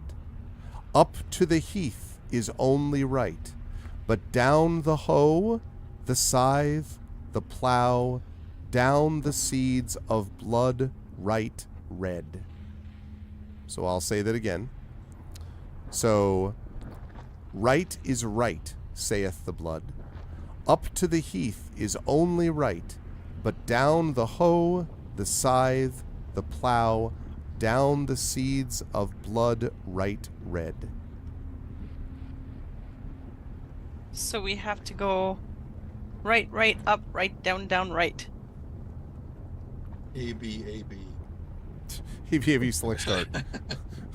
Was anybody hearing Zank from Dungeons and Dragons at the bridge just at a that bit, point? Yeah. I've already stepped on that trigger stone. I'm actually Right. really glad, Bonnie, that you caught this because Jen is going, maybe we should follow the thicker lines on the screen. Well, And the then- first. Yeah, no, sorry. Well, the I just took up the second time you went through because you said right twice in quick succession at the beginning, and then I just wrote down every direction in the Oh. puzzle the second time. I might be wrong. I might just be leading us all to our death.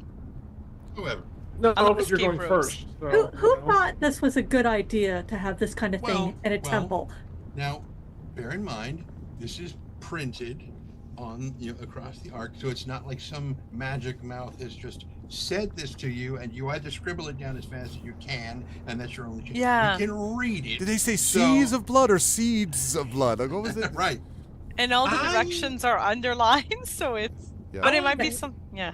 Yeah, I wanna but do a still, Nisiana's like, who thought this was a good idea to have this kind of thing in a temple? Go ahead, Ron. I want to specifically observe if there is anything noteworthy about the path that comes to mind, and I'm gonna like literally describe the path, and I'm observing the path consciously. Okay. And that's what I'm looking at. I'm looking at from where we are standing, from the perspective that we're looking at right now. Mm-hmm. Right, upright, down, down, right. Right. 2 rights. So, and what might be helpful actually, Marame, is if you draw what you're, or Rowan, like using different color paths, like what path you want to take. Oh. You know what I mean? All right, we can do that. Yeah. Okay, I'm good at picking up language things, but I am bad at being Like able to right? visualize them. Like that? Right this way? Well, but don't do it with a measurer. Do it with a freehand, because you can. That way, you can Modify as needed. You can and you can create a path that goes all the way. So Oh, freehand. Okay, I see, under the brush. exactly. Okay. I mean, okay. I'm gonna let you guys do that because I'm confused. Okay, so are we starting with, do we assume, what did you say at the beginning? There was a like a hashtag on the left hand most or something? There is a single black hash mark indicates the leftmost side of the left center square. The leftmost side of the left. Right here. Help me. I said right there. Right, Arv? Where I'm keeping? That would be the left. Yeah. Okay, Yep, so we right there. start here, That's the Okay. starting point. and then we go right from here. So is this right? If we're facing it? Yeah, I'm concerned you have to go to the right side of the square. Yeah, I think if we're facing the relief, it's this right. That's Okay, so such a bad line. so right, and then we'd go up. But then there's another right. Right, up, right, down, right. Right, You know what? Let me write that down too. up, right, down, right. Unless I missed a direction. Well, No, yeah, that's Right, up, right, down. Oh, look at you. You're so good at interpreting data. Okay. So that's Oh. thank you. I'm not visual. I'm good at words oh though. yeah, there it is. Yes, he's got it. I think that's correct. That's smart. So- Okay. Mhm. It would be Thank go you. to this one, then this one, then And this then, one, Up. so. I want to look specifically at those this one. those This one. tiles and see if there's anything noteworthy about them in tandem. Uh, Other than the huge glowing arrows. so looking at you want to look at, so say that again, you want to look at the tiles. Yeah, with the tiles that we have just drawn connecting lines to, Right. I want to study them alone to see if there is anything interesting or unifying about them, about those tiles or that path. From what you look at, the tiles themselves don't really have anything distinguishing them other than the fact that they are separate tiles. You don't see anything in particular that notes anything other than the only thing that's different is the one that has the that has that hash mark on it, but everything else, which is the leftmost, left center leftmost thing. But other than that, no, it's pretty much the same. Okay. Then the only question I have is that first square so it goes right? Do we need to be on that square when we start right, or do we need to be where we're standing right now to go right? I think where we're standing right now, because it makes sense according to what Brandon. Yeah. Okay. So the mapped problem out. I'm having, and this is maybe I'm overthinking it, is if we're facing the 9, right would actually Would be this way. this but- one. if the relief is the way that we're supposed to conceive the space, then it is written that way specifically to deceive us into thinking so. All right, Because then we would run out of right to go and fall into lava. Yeah, and right up would be tracing the steps back and forth again, which doesn't really work. I think he's got the right path. Night, Hilness. Approximately. Well, Had a hoedown and ate some seeds. All right. No, it's the Matthew McConaughey selection. Yeah. I leap onto this platform. Or you mean, well, enter the room because it's more of what it is rather than platform. Okay. So just standing there looking at the inscription, just going over it again and again. Okay. So when you enter this one, Ignore the purple. I screwed up. So this is a square stone chamber, which is lined with stone sarcophagi, and there are 2 on each wall that are flanking 4 doorways, and the sarcophagi are painted in vibrant colors. Ooh, sarcophagi. I don't want to be here. I don't want to be here anymore. I'm not enjoying this. I just keep going. Okay, so to be clear, you can't. So the door is not open yet to that side. Let's wait till we're all together. So in case anything does pop out of sarcophagi, we're not going to get eaten. Right now, the only door that's open is the door to the west that you came from. I hope we don't need to fight anything. I would like very much not to have to fight anything. Me Sarcophagi, bowls of blood that we have to put our blood into while being monitored. Giant skull, giant god skull. You've relayed the description of what's going on in there, right? Yeah, we still have the mental connection up. Yeah. So. Yeah, I've relayed everything and said maybe we Are should you all... still studying the inscription? Yes. Kenton? Okay, and I'm going to hold off until you're ready to go. What colors are the sarcophagi? Oh, what colors are the sarcophagi? The sarcophagi are varying colors of red, blue, green, and purple. Okay. And Tanton kind of leans back and looks up at Ilarion and points at the word Heath. What color would that be? Greenish brown? Wait, Heath? Heath. Yeah, Heath. I thought Like that was bracken, like the moors, like to Ilarion it's a greenish brown. Yeah. Or a dull brown of some kind. And they tell you that.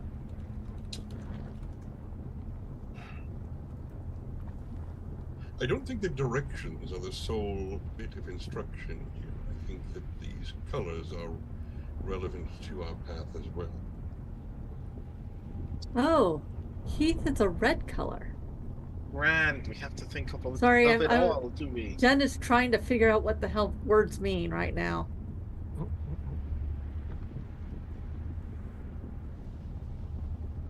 I guess I should actually make an intelligence check to see if I actually know that Heath means red.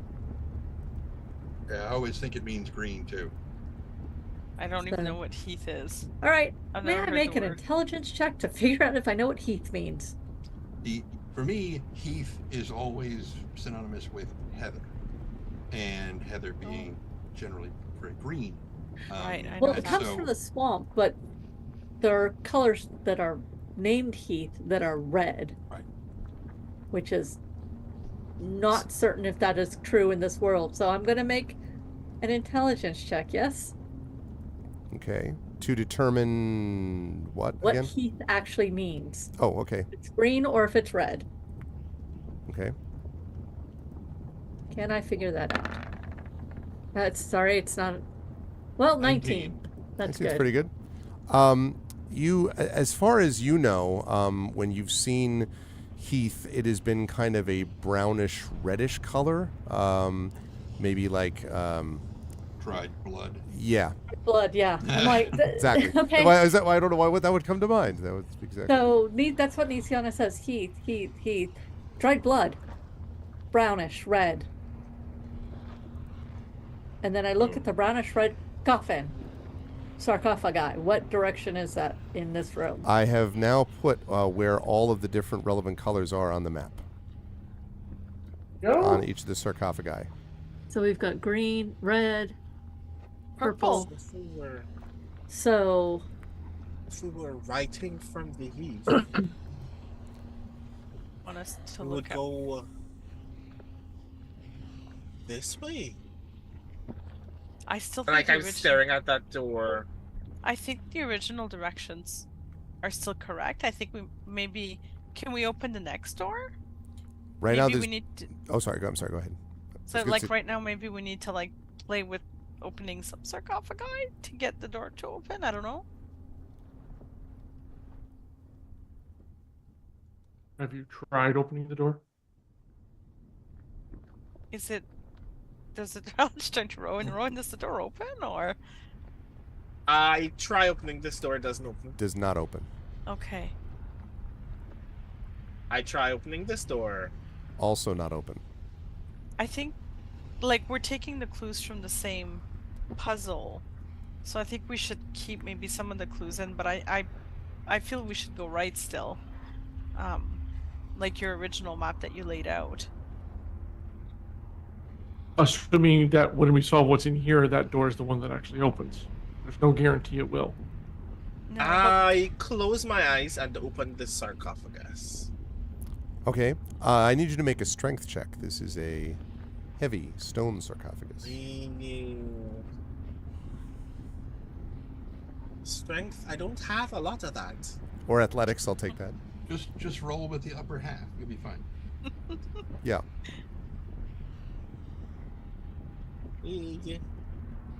See?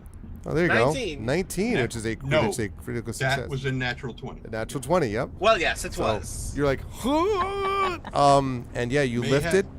You may have- This is the strength of someone who does not want to be in this room anymore. Exactly. Adrenaline. You may have a -1, but a natural 20 is a natural 20. Natural 20, that's true. When you open it up, you look in the sarcophagus to see, to your horror, that it's empty. Cool, grand, it's empty. Jesus Christ, it's empty. But it was made for you, so go ahead. I open the next one.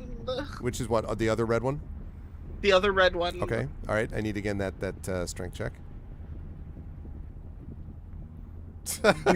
Nothing. A natural 1. Natural 1. So you're like, this I've thing never is- seen a 0 before. It's so heavy. It break is an so L.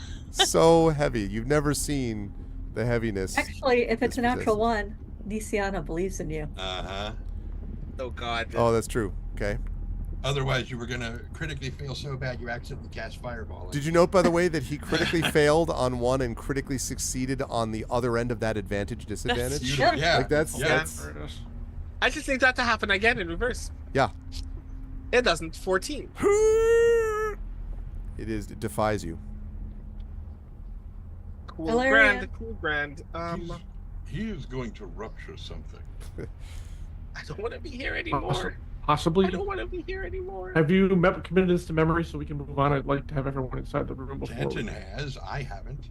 Yeah, I would can need it somebody written actually down. put that Considering in, this is in a Larian the chat talking to or you, something? then You want me? Do you want me to read? Let me read it one more time. Not going to help me. I need it. Printed. You need it actually printed. Okay. Well, does Yeah. someone want to Yes, write it please. down while I'm? How? I think I have most of it. So maybe go over it one more Sure. time and I'll go slow. So it's right is right, saith the blood. Up to the heath is only right, but down the hoe, the scythe, the plow, down the seeds of blood right red. Oh my god. Que sera, sera. I am terrible at this shit. Okay. Down the seeds of. Blood right red. Yep. When you have it, Marie, can you put it into chat or somewhere so we can all see it? Yeah, hang on.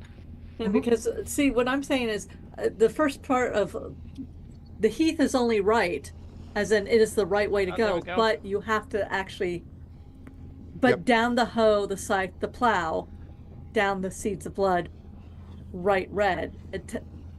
My interpretation is, yes, you should go, good to go that way, but you need to go the opposite way. So, I am out of my forte now. Fuck. I don't know. Up to Because the heath. path that Rowan put down makes sense, I'm tempted to say, like, because the words are so oddly used in that riddle. Right is right, up to heath is only right, and it shows exactly which square to start at too. I feel like maybe my idea, we're overthinking this one puzzle, and this is just the direction of the map. I Okay. observe the 2 doors. I'm just like staring at the 2 doors, trying Okay. to see if there's something unique about either of them. Okay. Did You mean by which 2 do you mean? Like north This and east? one and Yeah. this one, yeah. Okay. Okay. Investigation, please. Investigation. There you are. 13. Not in particular. The one thing you will say is that these doors are not the bronze that you have seen elsewhere in the complex. They seem to be sort of stone doors, but other than that, they're pretty much the same as you have seen elsewhere. Up to the heath is only right. Mia, Tanton, and Ilarion, do you want to come in and have a look too? Maybe I it's did. better. Oh, you are here. I'm sorry. I didn't see you. You're right beside me too. Oh! Hello. All right. Larry, and you're going in as well? I'm right where I am. I'm looking. So these are cubes. They are rooms. Yes. Does it have a roof on it? Yes. Of stone? Of stone. And how tall are these rooms? The rooms are, each one of them is about, I believe, 10 feet high, yes. And I was watching when people got onto it, they're solid. They're like on a pillar in the magma, and they didn't move at all. They're not like loose. They're not creaking or No, they're rolling not loose or rolling. creaking. Ilarion reaches up and climbs onto the roof of the building. The cube. Okay. So they are, I should have specified, they are domed. So like each of their roofs is domed. I mean, they're not high domes, but they're. But it's tricky enough as it is. Yeah. Okay. All right. We do not want an Illyrian kebab. No. All right. That's okay. Once I get that high to see, then I'm like, right, fine. I will come into the room. When you come into the room, the door closes behind you. Yeah. Oh. That's what happened. Oh, this now door look at open those now? first 2 cops. Well, so if Mermaid does that, are you going to that one? There's a handle on each of these, so I'm going to try to open it now that the other one's closed. Why not? it does indeed open. Okay. Okay, so I noticed that there is one red sarcophagus that is open. That is correct. Right, yeah, because... And a fairly impressed or disturbed-looking Rowan as well. He's Sitting holding there. his side. Oh, my hell. Yeah. I don't know if you saw, by the way, Brandon, but someone mentioned before that you weren't much of a sarcophagus guy. Oh, that was so terrible. I figured you didn't see it because we would have seen heard something. I don't like that. that was Zed Proxy who said that. We need to name and shame. Yeah, name and shame. No, name and exalt. What are you talking about? Like, okay. Zed Proxy, I am a mod here. I can ban you. Oh, okay. So, evil. so that door is open Yep. right now, and I'm only because I assume Rowan is not touching the handle on the northern door, but can tell me if I'm wrong. But otherwise, I'm not touching anything. so then yeah, I'm so then looking the at it. so then the door to the east is open, leading into another room if you wish to go into it, Mermaid. I'll look back to the others. Shall we try another room, or do you want to open all the sarcophagi? I would rather keep going. I would rather no longer be in the room with the sarcophagi. Okay. I want to use arcane. I want to use arcane insight. Arv, is Okay. there anything magical in this room? That's the 30-foot radius will cover the whole room. I mean, there is a lot of sort of generalized magic around here. Right. So I'm looking for something strong, like an item in one of them. No. Okay. In that case, we can move on. Yeah. Unless you wish to, I will stand either way. We can move on, or we can investigate. It seems odd there were places in here they would all be. I would prefer moving faster rather than slower, to be honest, through these. Then let's go. Okay, so Yeah. So you're going to the direct right, if I'm... I'm gonna go into the direct right unless. Yes. Yeah. Go to the direct right. Okay. Oh. Okay. So that door is open, and I need to know Don't when touch people that. come into...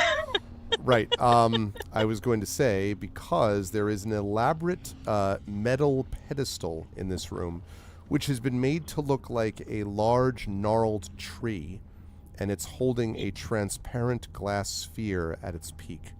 And there are also, as you can see, doorways to the north, to the south, and the one that you just came from the west. I just, if you want to test something, then touch something, Rowan. I don't want to stand in your way.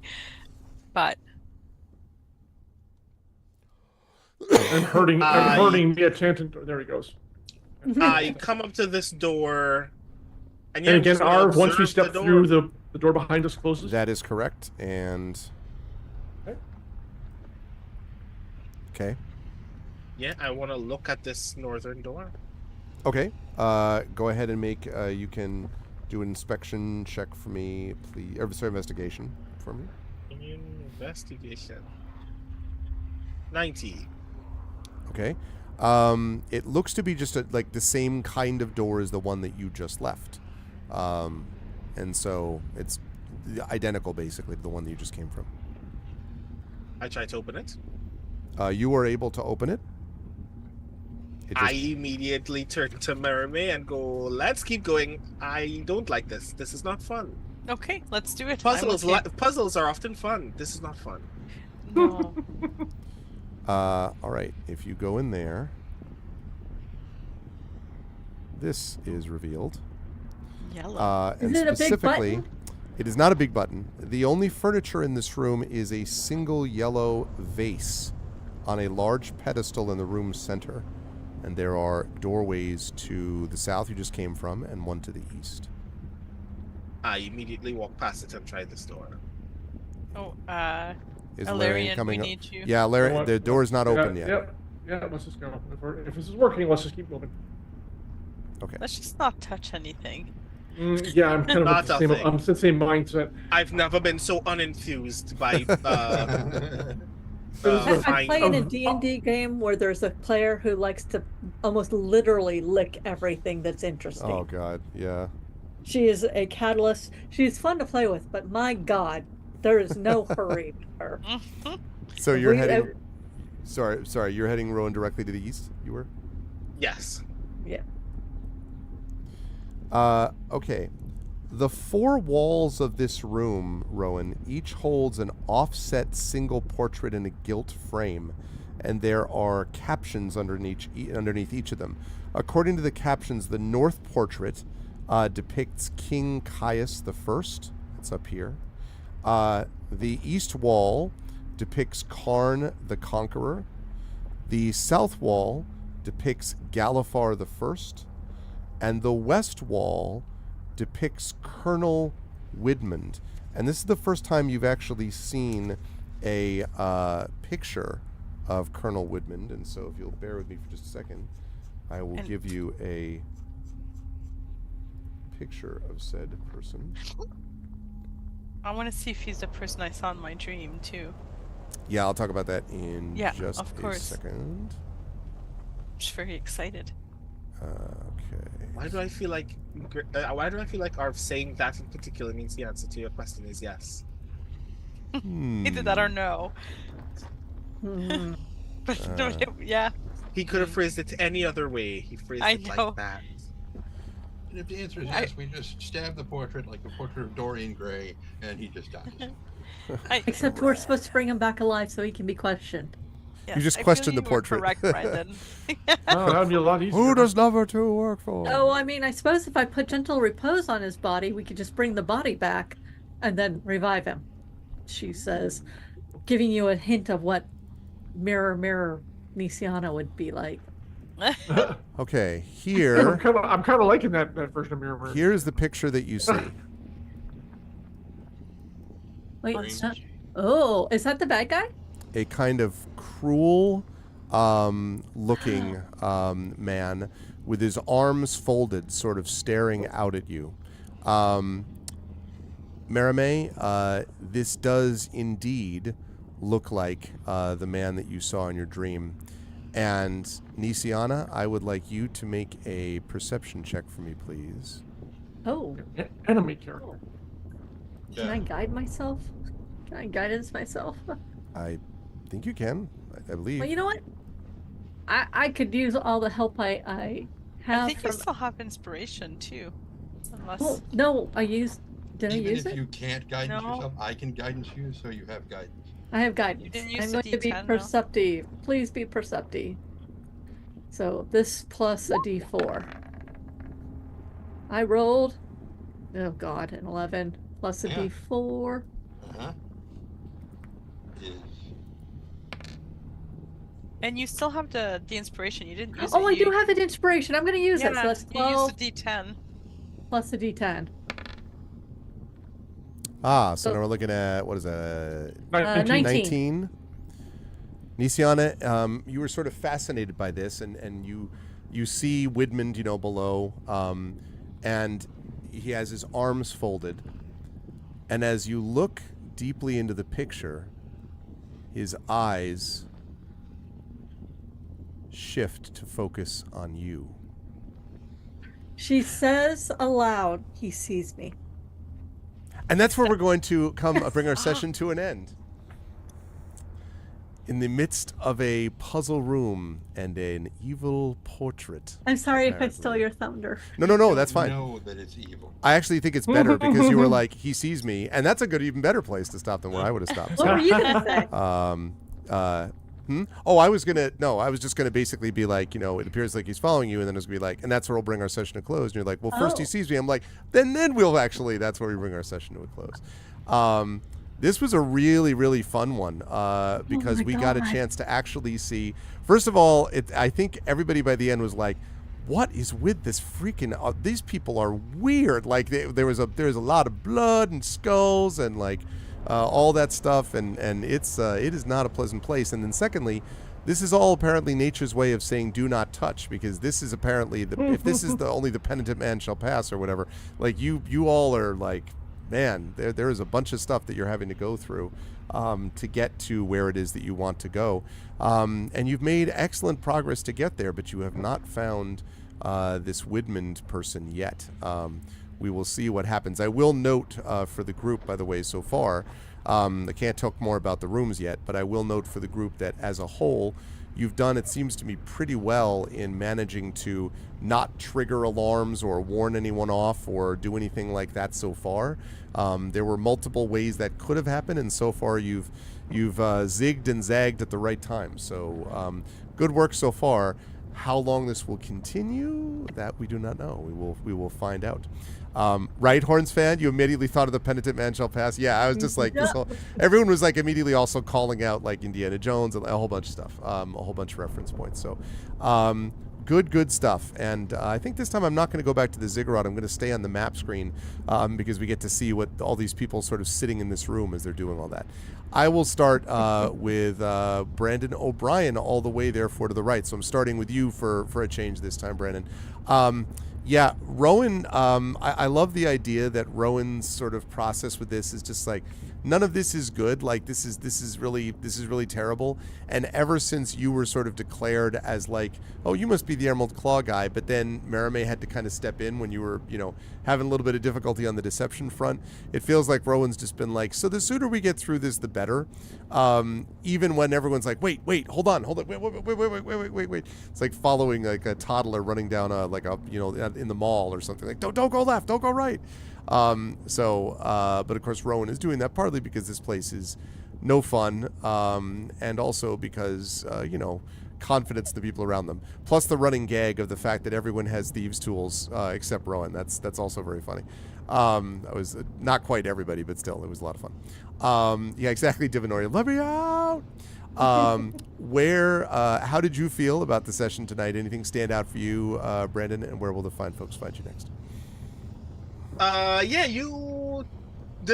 Yet again, this is one of the things that Rowan is not good at and does not want to continue doing. I think what is interesting about this setup, and like the thing that I decided to lean into ever since like I failed that deception with Hadriana, is not so much that this is disgusting and off-putting, although it is disgusting and off-putting, because I've probably done that on a con before. It's just the idea that this con, like the way that I'm interpreting this mission is, this is already leaning towards the point where it will go badly. So we need to get in and get out before it does. We already have one eye on us. God is watching me from inside my brain. Everything is on fire. Blood, so much blood. I just want to leave. Because if this goes poorly, we don't even know how we're getting back out. So just doing as much as possible so we could think about how we get out afterwards is better than constantly thinking about everything. Like I'm processing this like we've broken into a house, and even though the lookout has said that everything is fine, in my head I'm like, we don't have a lot of time. Someone is gonna come back home any minute now. And I don't want that someone to be God. So I'd like us to just leave. Blasphemy. It could be Eberron, fine. Skull Blood God? I don't even want to know that guy's name. I'm glad that he's not thinking about me anymore. I don't want to meet him again. So yeah, where you can find me next. God, what's happening in my life again? As previously mentioned, on March 13th, I will be doing a poetry workshop with the folks from Spectrum Writers London. And you can sign up for it right now at the meetup link that is in chat at the moment. I am doing a lot of tabletop things. Arcanites, a Power Rangers actual play, has started back its the latter half of its first season very recently, and we will have our next session 2 Mondays from now. That will be the 3rd of March. So that's gonna be a lot of fun. And also sometime very, very soon in March, date TBD, but finally, Leverage Port of Spain is going to be happening very soon.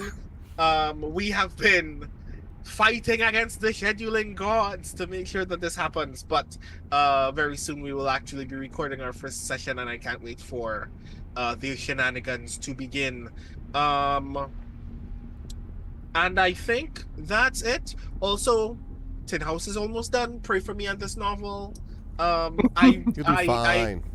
I am very excited that I had the opportunity to do this thing, and suddenly I am so much more rejuvenated to write prose again. So I'm very excited for that to happen. Also in publication front, in the upcoming issue of Uncanny Magazine, I will have an essay. It's a lot of fun. It's about Evangelion and Shin Kamen Rider, and about how weird we are about young men in media. So yeah, I can't wait for people to read it, because it was just a lump of words in my brain, and now it's not. Now it exists. So what about our podcast about Shin Kamen Rider? That's still. So many things have been happening. My brain has been bad. But that episode of Righteous Kicks is also going to be coming out very, very soon. Okay. Partly because somebody else is going to edit it instead of me, because my brain has been bad. But it is happening very soon. And when that does happen, I will make a lot of noise about it over on Twitter and on the Skiffy and Fanty Show Twitter as well. Oh, yay. So definitely look out for that. Awesome. Sweet. Good stuff. Thank you, Brandon. Always a pleasure. And I will speak to you soon. Quite soon, actually. He said. But thank you, Brandon. Always a pleasure. Good stuff tonight. Moving over on the map screen, that means that next up is Jen. And Jen, there was some. I love Nisiana's reaction to stuff, just sort of being like, everything about this is miserable. And the fact that Nisiana also is like acutely aware that when healing does need to happen, it means that she's going to stand out, and that's going to be a problem because these people go after healers in the way that you've described and so on. There's that. Not to mention that this is, I mean, like, the music I used for this, the first section of this area was literally Defiled Temple. Like, this is literally the opposite of what you would want, like, in a good, you know, positive religious temple, not whatever the hell this is. So these people are bad news, and so it was fun watching Nisiana go through that and try to figure out what's going to happen. I love the idea of Nisiana running across the bridge with a rope and being like, I'm fine, everything's fine, I'm not dead, okay. How did you feel about today's session? Where will the fine folks find you next? So sometimes I wonder and worry about Tren because he's often very quiet.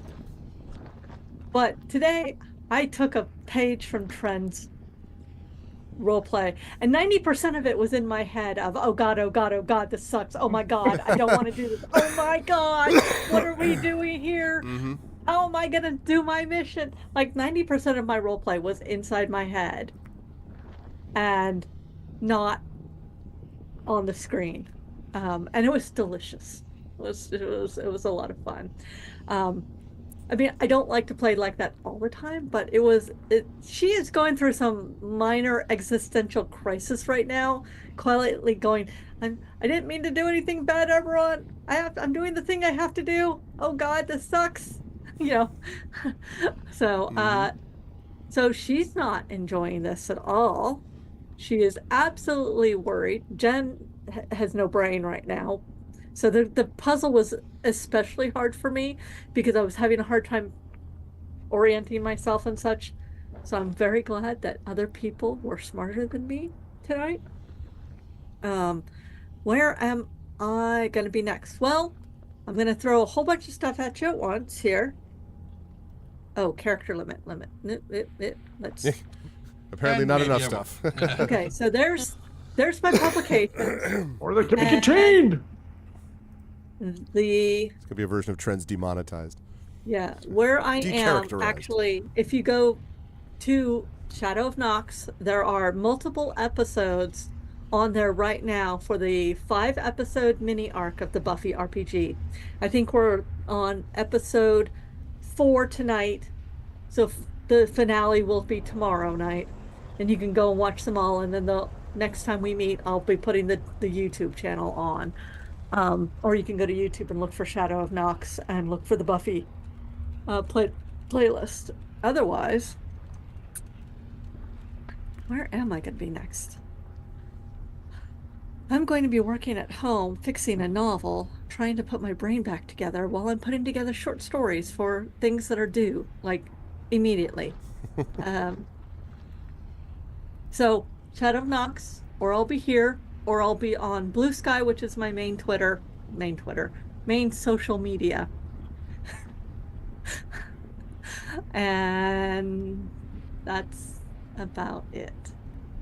Good stuff, Jen. And congratulations on all the various things. All the things. All the things happened this week. All the various things going on. And good stuff. Moving right over to the next person on the list, and that is John. Ilarion, too. I mean, I loved when everyone was trying to figure out, you're all trying to figure out, like, how much weight can a rope hold. I was actually, like, I was Googling up, like, what the assumption of a break limit is on a rope. And, you know, regardless, everyone figuring out how to go across and do whatever. I was really wondering who was going to be the one to run over the bridge that was going to, and of course, you know, you, despite the fact that you float, still have this weight, as you pointed out. So Rowan being able to Misty Step and presumably Marime with maybe Dimension Door or something, like, there were a couple of options, but Ilarion would not have been a great one to fall down the middle of that bridge if that had been you that had triggered it. So it would have been interesting to see how that all went down.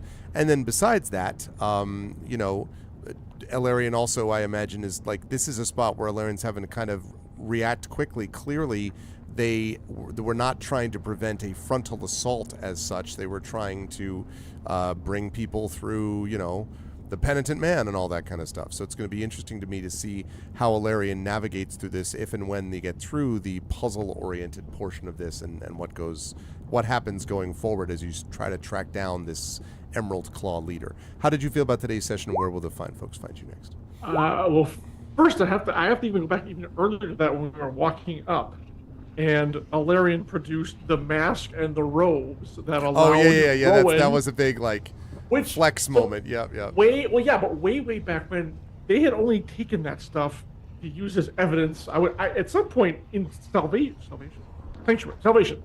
I thought we were going to go up to someone like, no, the proof is here, and he was going to slap the mask down. We never did that, but I never got rid of the mask. I'm like, well, just hold on to it, and then literally 10 level. It must be almost 2 years later in real time. Like, here you go.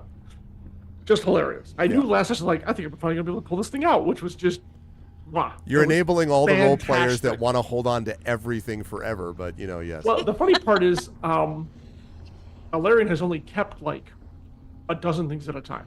And 2 of them are his armor and the cloak that they wear. And that's, the 3 main things they keep. So that was but it was delightful, because it's true, you never know what you're going to need. But that one was even if I didn't use it as proof, I still didn't throw it away. I'm like, at some point, we're probably going to need this. And lo and behold, here we are. So yes, there is, to a point. It's to a point. There you go. But, yeah, this was very interesting. Then once we made it past there, and they didn't have to do the slice your arm open, blah, blah, blah. Okay, it's not so bad. During the break, we were talking about how, I think it was Jen asking how everyone was feeling. And I said, well, Ilarion is half impressed that we got this far. We were about to enter the lava room, I think. And half terrified that the ambush is going to come at us at any moment. So it was really a dichotomy there. But this has been a lot of fun.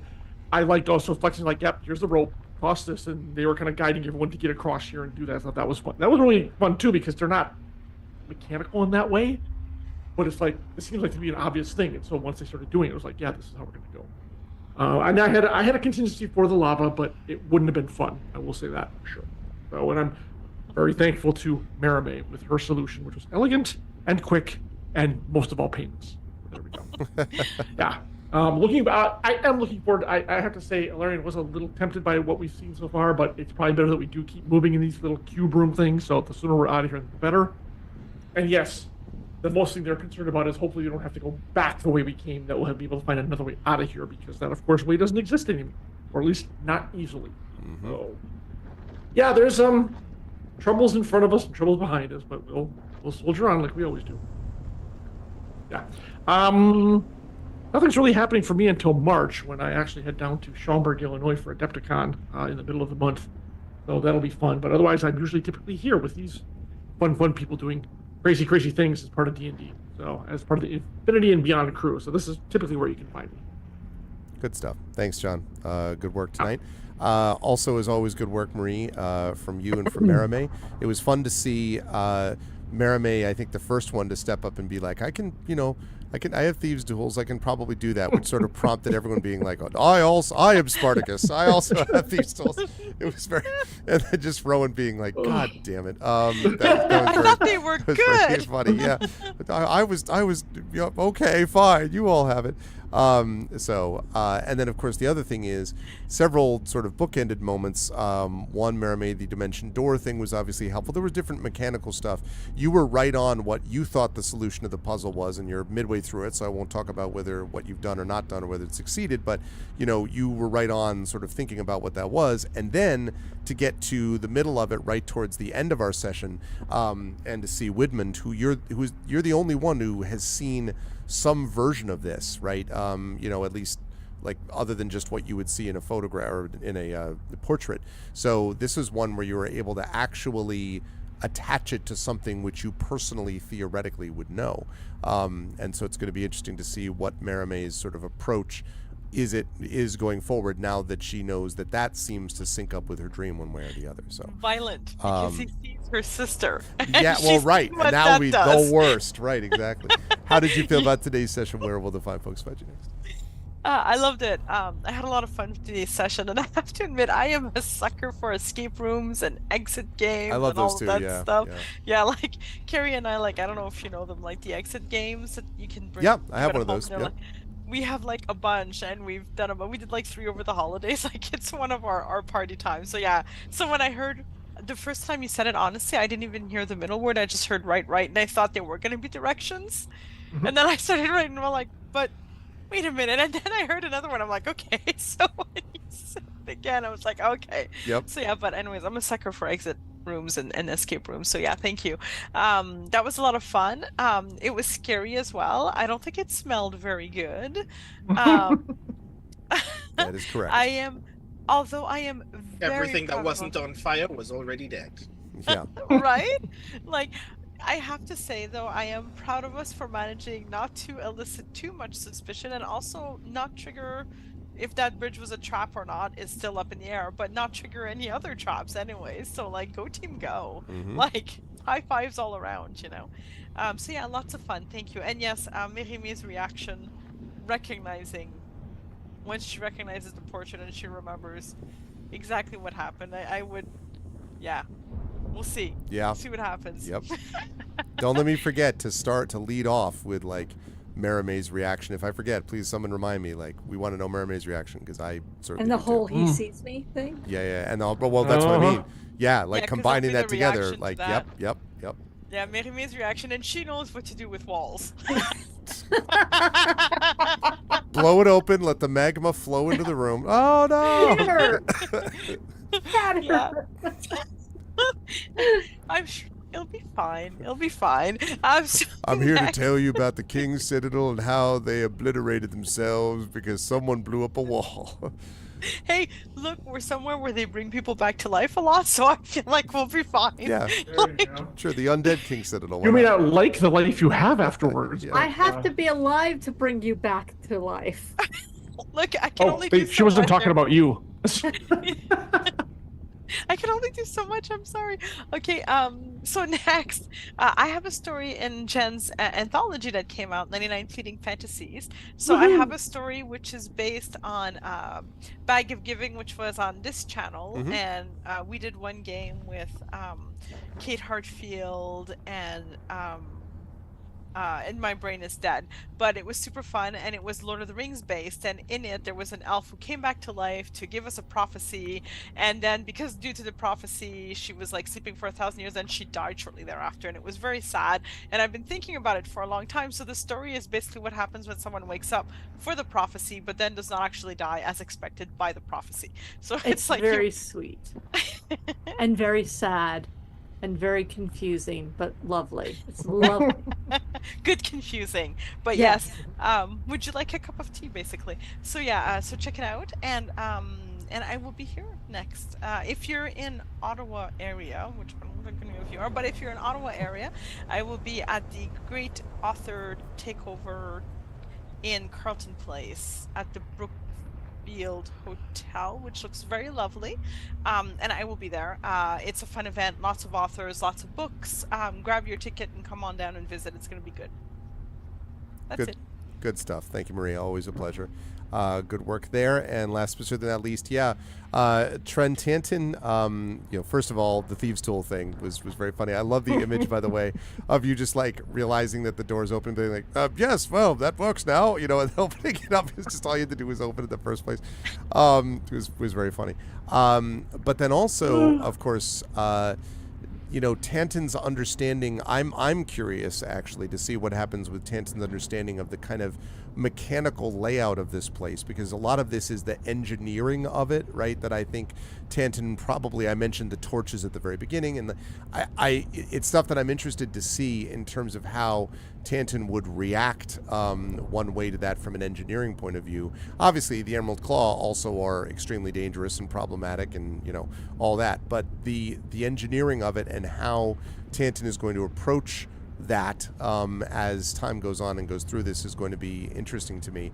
Also, I love the fact that everyone's much more protective of Spanner, and Tanton's like, well, I could just make another one. It's really not a big deal, which is very consistent. I just think it's funny that everyone else is like, no, you should not hurt the goodest boy.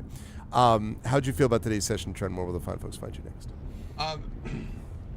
First of all, Tanton has thieves' tools, tinker's tools, cook's utensils, jeweler's tools, smith's tools, and calligraphy tools, and he is proficient with all of them. So he's a true value, is what you're saying. Like Yeah, yeah, right. And because of one of his artificer abilities, he uses his intelligence modifier instead of what would normally go with that tool, which is why he has a plus 13 to using all of them. Yeah. So yeah, he's. I forgot to mention some clutch rolls in there too. Like yeah. Right. Yeah. But if he were one level further, he would have access to 4th level spells, and when that bridge broke, he would be able to cast Fabricate and pull stone out of the walls around them and make a new bridge. Oh, nice. Things.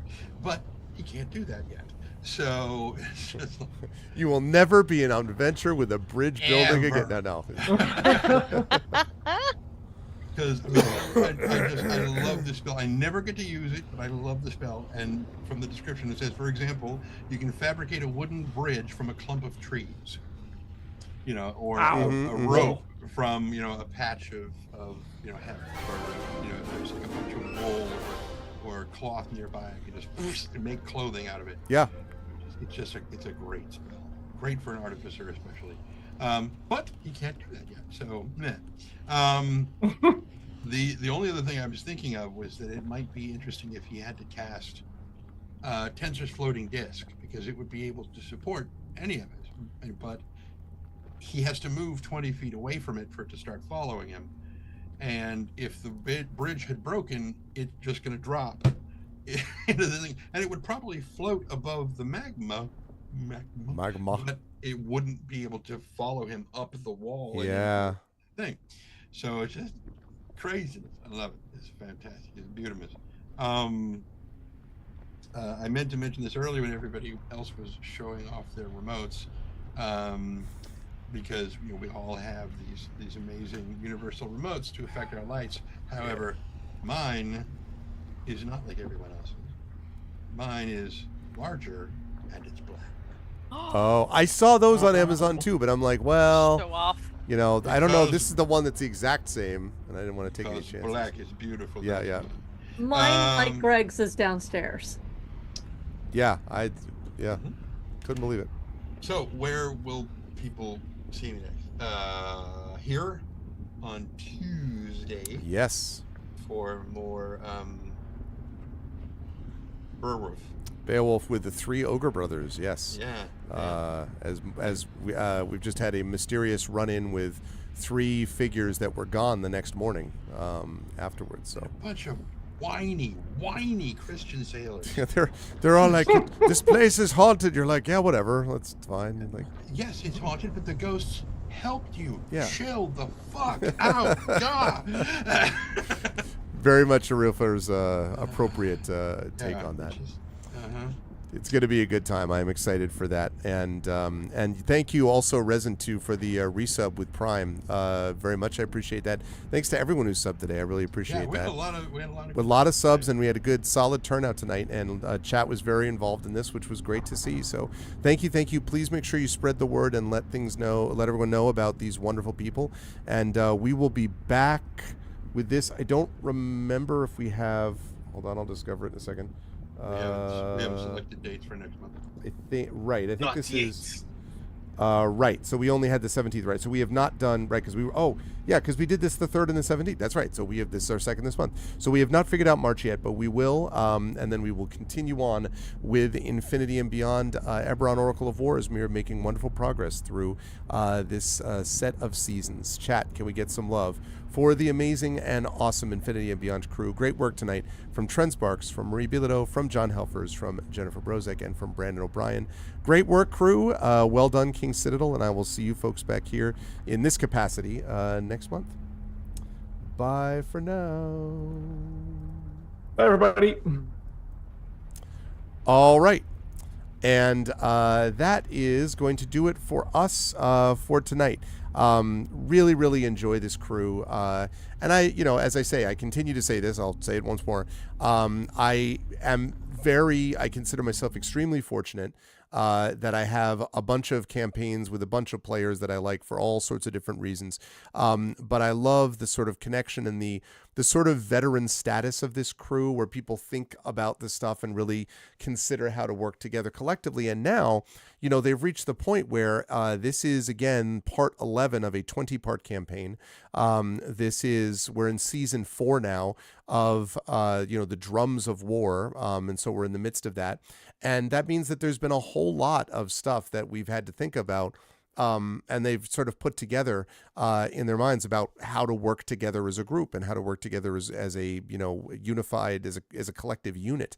And so there was a lot of that, I think, going on with the rope discussion and with many other things kind of in that area. So it's been great to see, and I am excited for more of it as time goes along. I am also excited for more Expedition from the Mysterious Peaks, which we're going to get next week. We're going to have Beowulf next week. We're going to have Ghosts of Saltmarsh next week. We're also going to have the return of Community D&D. So we're going to have that back with Waterdeep Dragon Heist next week. We got a lot of D&D on this channel. So if you, and just game playing in general, TTRPGs in general. So if you want to see more of that, you will definitely want to stop by.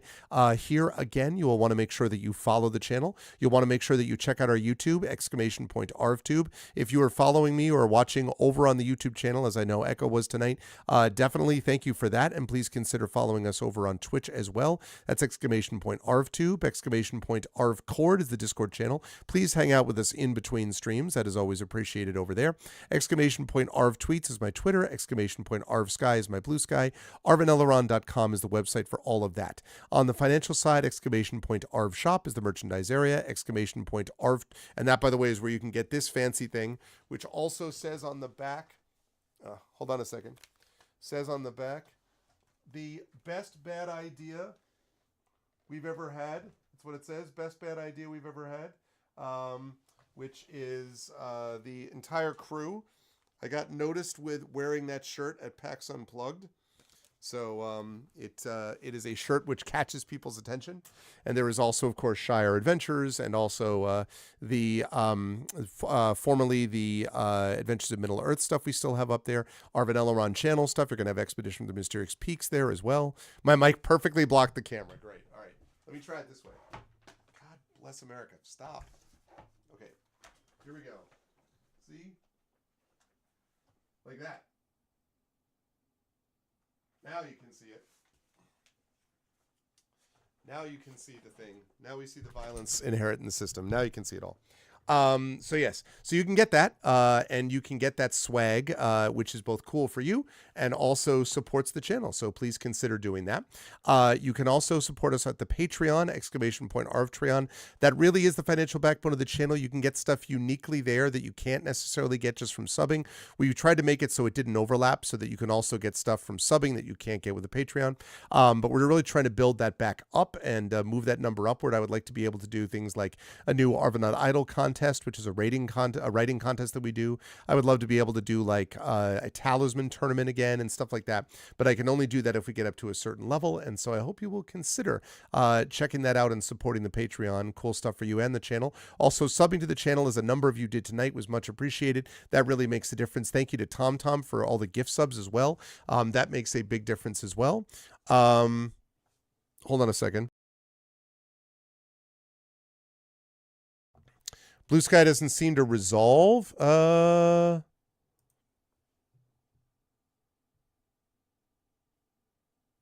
Oh, that's weird.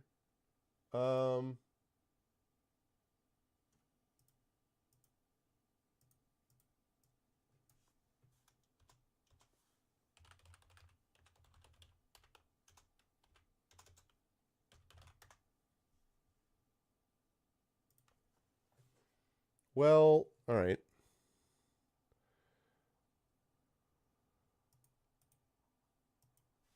Try. Yeah, that one's correct. We just need to fix the one. So we just need to fix the one in Arv things, I guess. We just need to fix the one in Arv things. Yeah, that's the old. Okay, that's why. Because the Arv things one is the old one. That was my old profile name, but then I made it so that it basically is very close to the other one. So if you just do the one that's under Arv Sky, we'll have to fix the Arv things one. But the Arv Sky one is correct, Aaron. So you can do that. and then that will bring you over there. But thanks for the catch. That's actually, yeah. No, that's no problem. Don't worry about it, Trivia. Yeah, we can fix it later. But we'll fix it later on. But that's so Arv Sky does work. But we just have to fix it on Arv Things. So, but yeah, definitely follow me over there for all that kind of good stuff. So.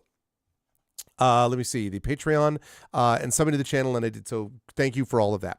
On the publishing side, ! Icarus is my graphic novel from Athos Arts. ! Library is my Tales and Tomes, The Forbidden Library. That's my 5e adventure and source book from Alligator Alley Entertainment. And ! Greyshade. That is Greyshade is my Greyshade universe, which has the first 2 books, Greyshade and Renegade. Greyshade is an award-winning book from the IBPA. Greyshade and Renegade are out already, and you can get those, plus the audiobook of Greyshade from our very own Trent Sparks that you just saw. And then you can pre-order the tabletop role-playing game of Greyshade being designed by Brandon O'Brien, who you also just saw, and is going to be produced by Alligator Alley Entertainment. That'll be out late this year. And you can also pre-order Heretic, which is the final book in the Grey Assassin trilogy that is coming out from Athos Arts, and that will be out in the summer of this year. I am just about done with that manuscript, and I'm looking forward to that because I'm looking forward to just having that thing kind of roll to a stop. I really enjoyed it. I've enjoyed doing it, but I'm looking forward to having landed the plane, to some degree safely. So my first completed trilogy. Anyway, that is going to be coming out later this year, in the summer of this year. So you can check that out that way. And as always, ! BLM, Black Lives Matter, important to affirm and assert the significance and importance of Black lives. ! Help Now, which is the World Health Organization page on suicide prevention. Important to reach out to others when you need help and reach out to others when they need help as well. And ! Ukraine, UKRAINE, to help the people of Ukraine as they fight back against an illegal and illegitimate war with bravery and courage, and send the message that we will do so for others in this situation in the future. We are going to do a raid today, and the raid works like this. If you are not a sub, you're going to do this when you are brought over automatically. The Arvanauts have landed, followed by lowercase Twitch, uppercase R, lowercase AID.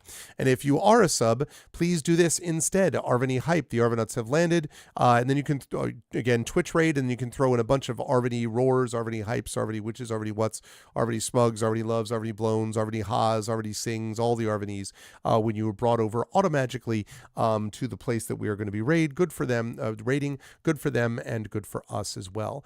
Otherwise, I'm going to see you folks back here Tuesday at noon Eastern, when Tren and I will be continuing with Beowulf Age of Heroes. Then I'll be over on Pen and Pixels, GOG Comms Twitch channel with Pen and Pixels, and D&D with GOG Ghosts of Saltmarsh. That'll be happening at 4:15 p.m. Eastern. And then I'll be right back here on this channel Tuesday night, 9 p.m. Eastern, for the Arvocalists and our monthly voiceover session with the Banner Saga 3. So that will be a good time. I want to thank my amazing mods tonight. Thank you to Dragon Spear, to Drew the Damager, Prince Justin, Shadow Mage, and Triffity Mats for being the best in the business. Thank you so much to my wonderful Patreon supporters and subscribers: Dragon, Drew, Prince Justin, Shadowed, Triffity Mats, Echo Alphix 5, Crit Twitch, Divinorium, Aranth, Mrs. Dunsel, Tom, and Trendane. Thank you again for the gift subs too, Tom, with that. And thank you to my wonderful viewers. Thank you to Aaliyah, to Alyssa, to Sophia. Thank you to the anonymous gifter, otherwise known as Tom, because he told us that. Thank you to Benny. Thank you to David. Thank you to Emperor Caesar. Thank you to, I Create. Thank you to Jack Daniel. Thank you to Jactress. Thank you to Marie Bilodeau. Thank you to Mark. Thank you to Radio Johnny Panda, to Rob. Thank you to Rock, Zoxy, Tarse, Thordex, Mommy, and Zed Proxy. And special thanks today to my Infinity and Beyond crew of, as always, Trent Sparks, of John Helfers, Marie Bilodeau, Jen Brozek, and Brandon O'Brien. Great work from all of them as well. Stick around for the video when it's over. Stick around for the raid, and I will see you folks back here on Tuesday afternoon for some more tabletop play with Beowulf Age of Heroes and Tren in the player's chair. Until then, everyone, please be good to each other. And as I always say, have a good night. Bye for now.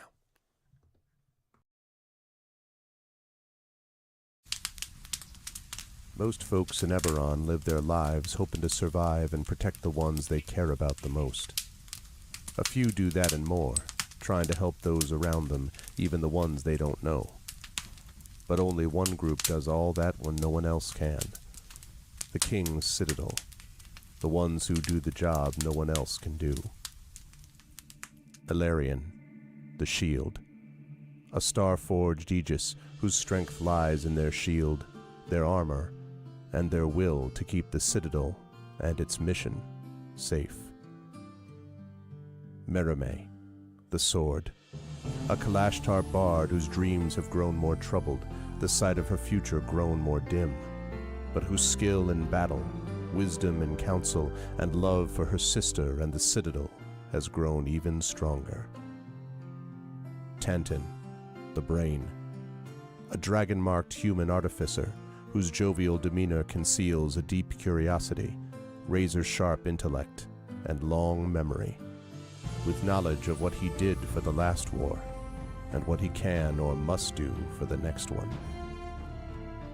Nisiana, the Heart, a dragon-marked halfling healer whose love for her sister is matched only by her desire to help and heal the members of the Citadel, even as the threats they face grow stronger and stranger, and even if she herself can't know where the next path might lead. Rowan, the Wild Card, a human wild magic sorcerer who's played a dangerous game for most of his life. Now he's gone all in to save his friends. But will he have the chips to pay if his bet is called? These 5 elite operatives came together to aid the salvage outpost of Salvation, where the Grey hovers nearby, a threat and a promise. With the Oracle of War, they found an artifact powerful enough to end a war, or begin one. They traveled to Sharn, City of Towers, and started to unravel the Oracle's mysteries while stopping assassination attempts from the Emerald Claw and the Nation of Thrain. They found Sky Blue, the daring thief somehow tied into the ancient draconic prophecy, and stopped the Claw operative Erulin Karnak before traveling back to Salvation and into the Grey to take down the repurposed Conclave outpost, repel a war-forged invasion, and take the fight to the Lord of Blade's secret fortress, Razorcrag. They found an elemental forge of great power and rescued both hostages from Salvation and the maker of the Oracle of War himself. But the cost, and Braelish soldiers and the mighty floating fortress Argoth taken by the Lord of Blades himself, was high. Now the King's Citadel must widen their world, traveling to the neighboring countries of Karnath, Thrain, and beyond. They've saved Salvation, navigated Sharn, and neutralized Razorcrag. But can they learn the Oracle's secrets, unmask the Emerald Claw, and stop a war? Only if they remember that in the end all they have is each other and the King's Citadel. Long live the King. Welcome to Eberron. Welcome to Corvair. Welcome to the world beyond Salvation.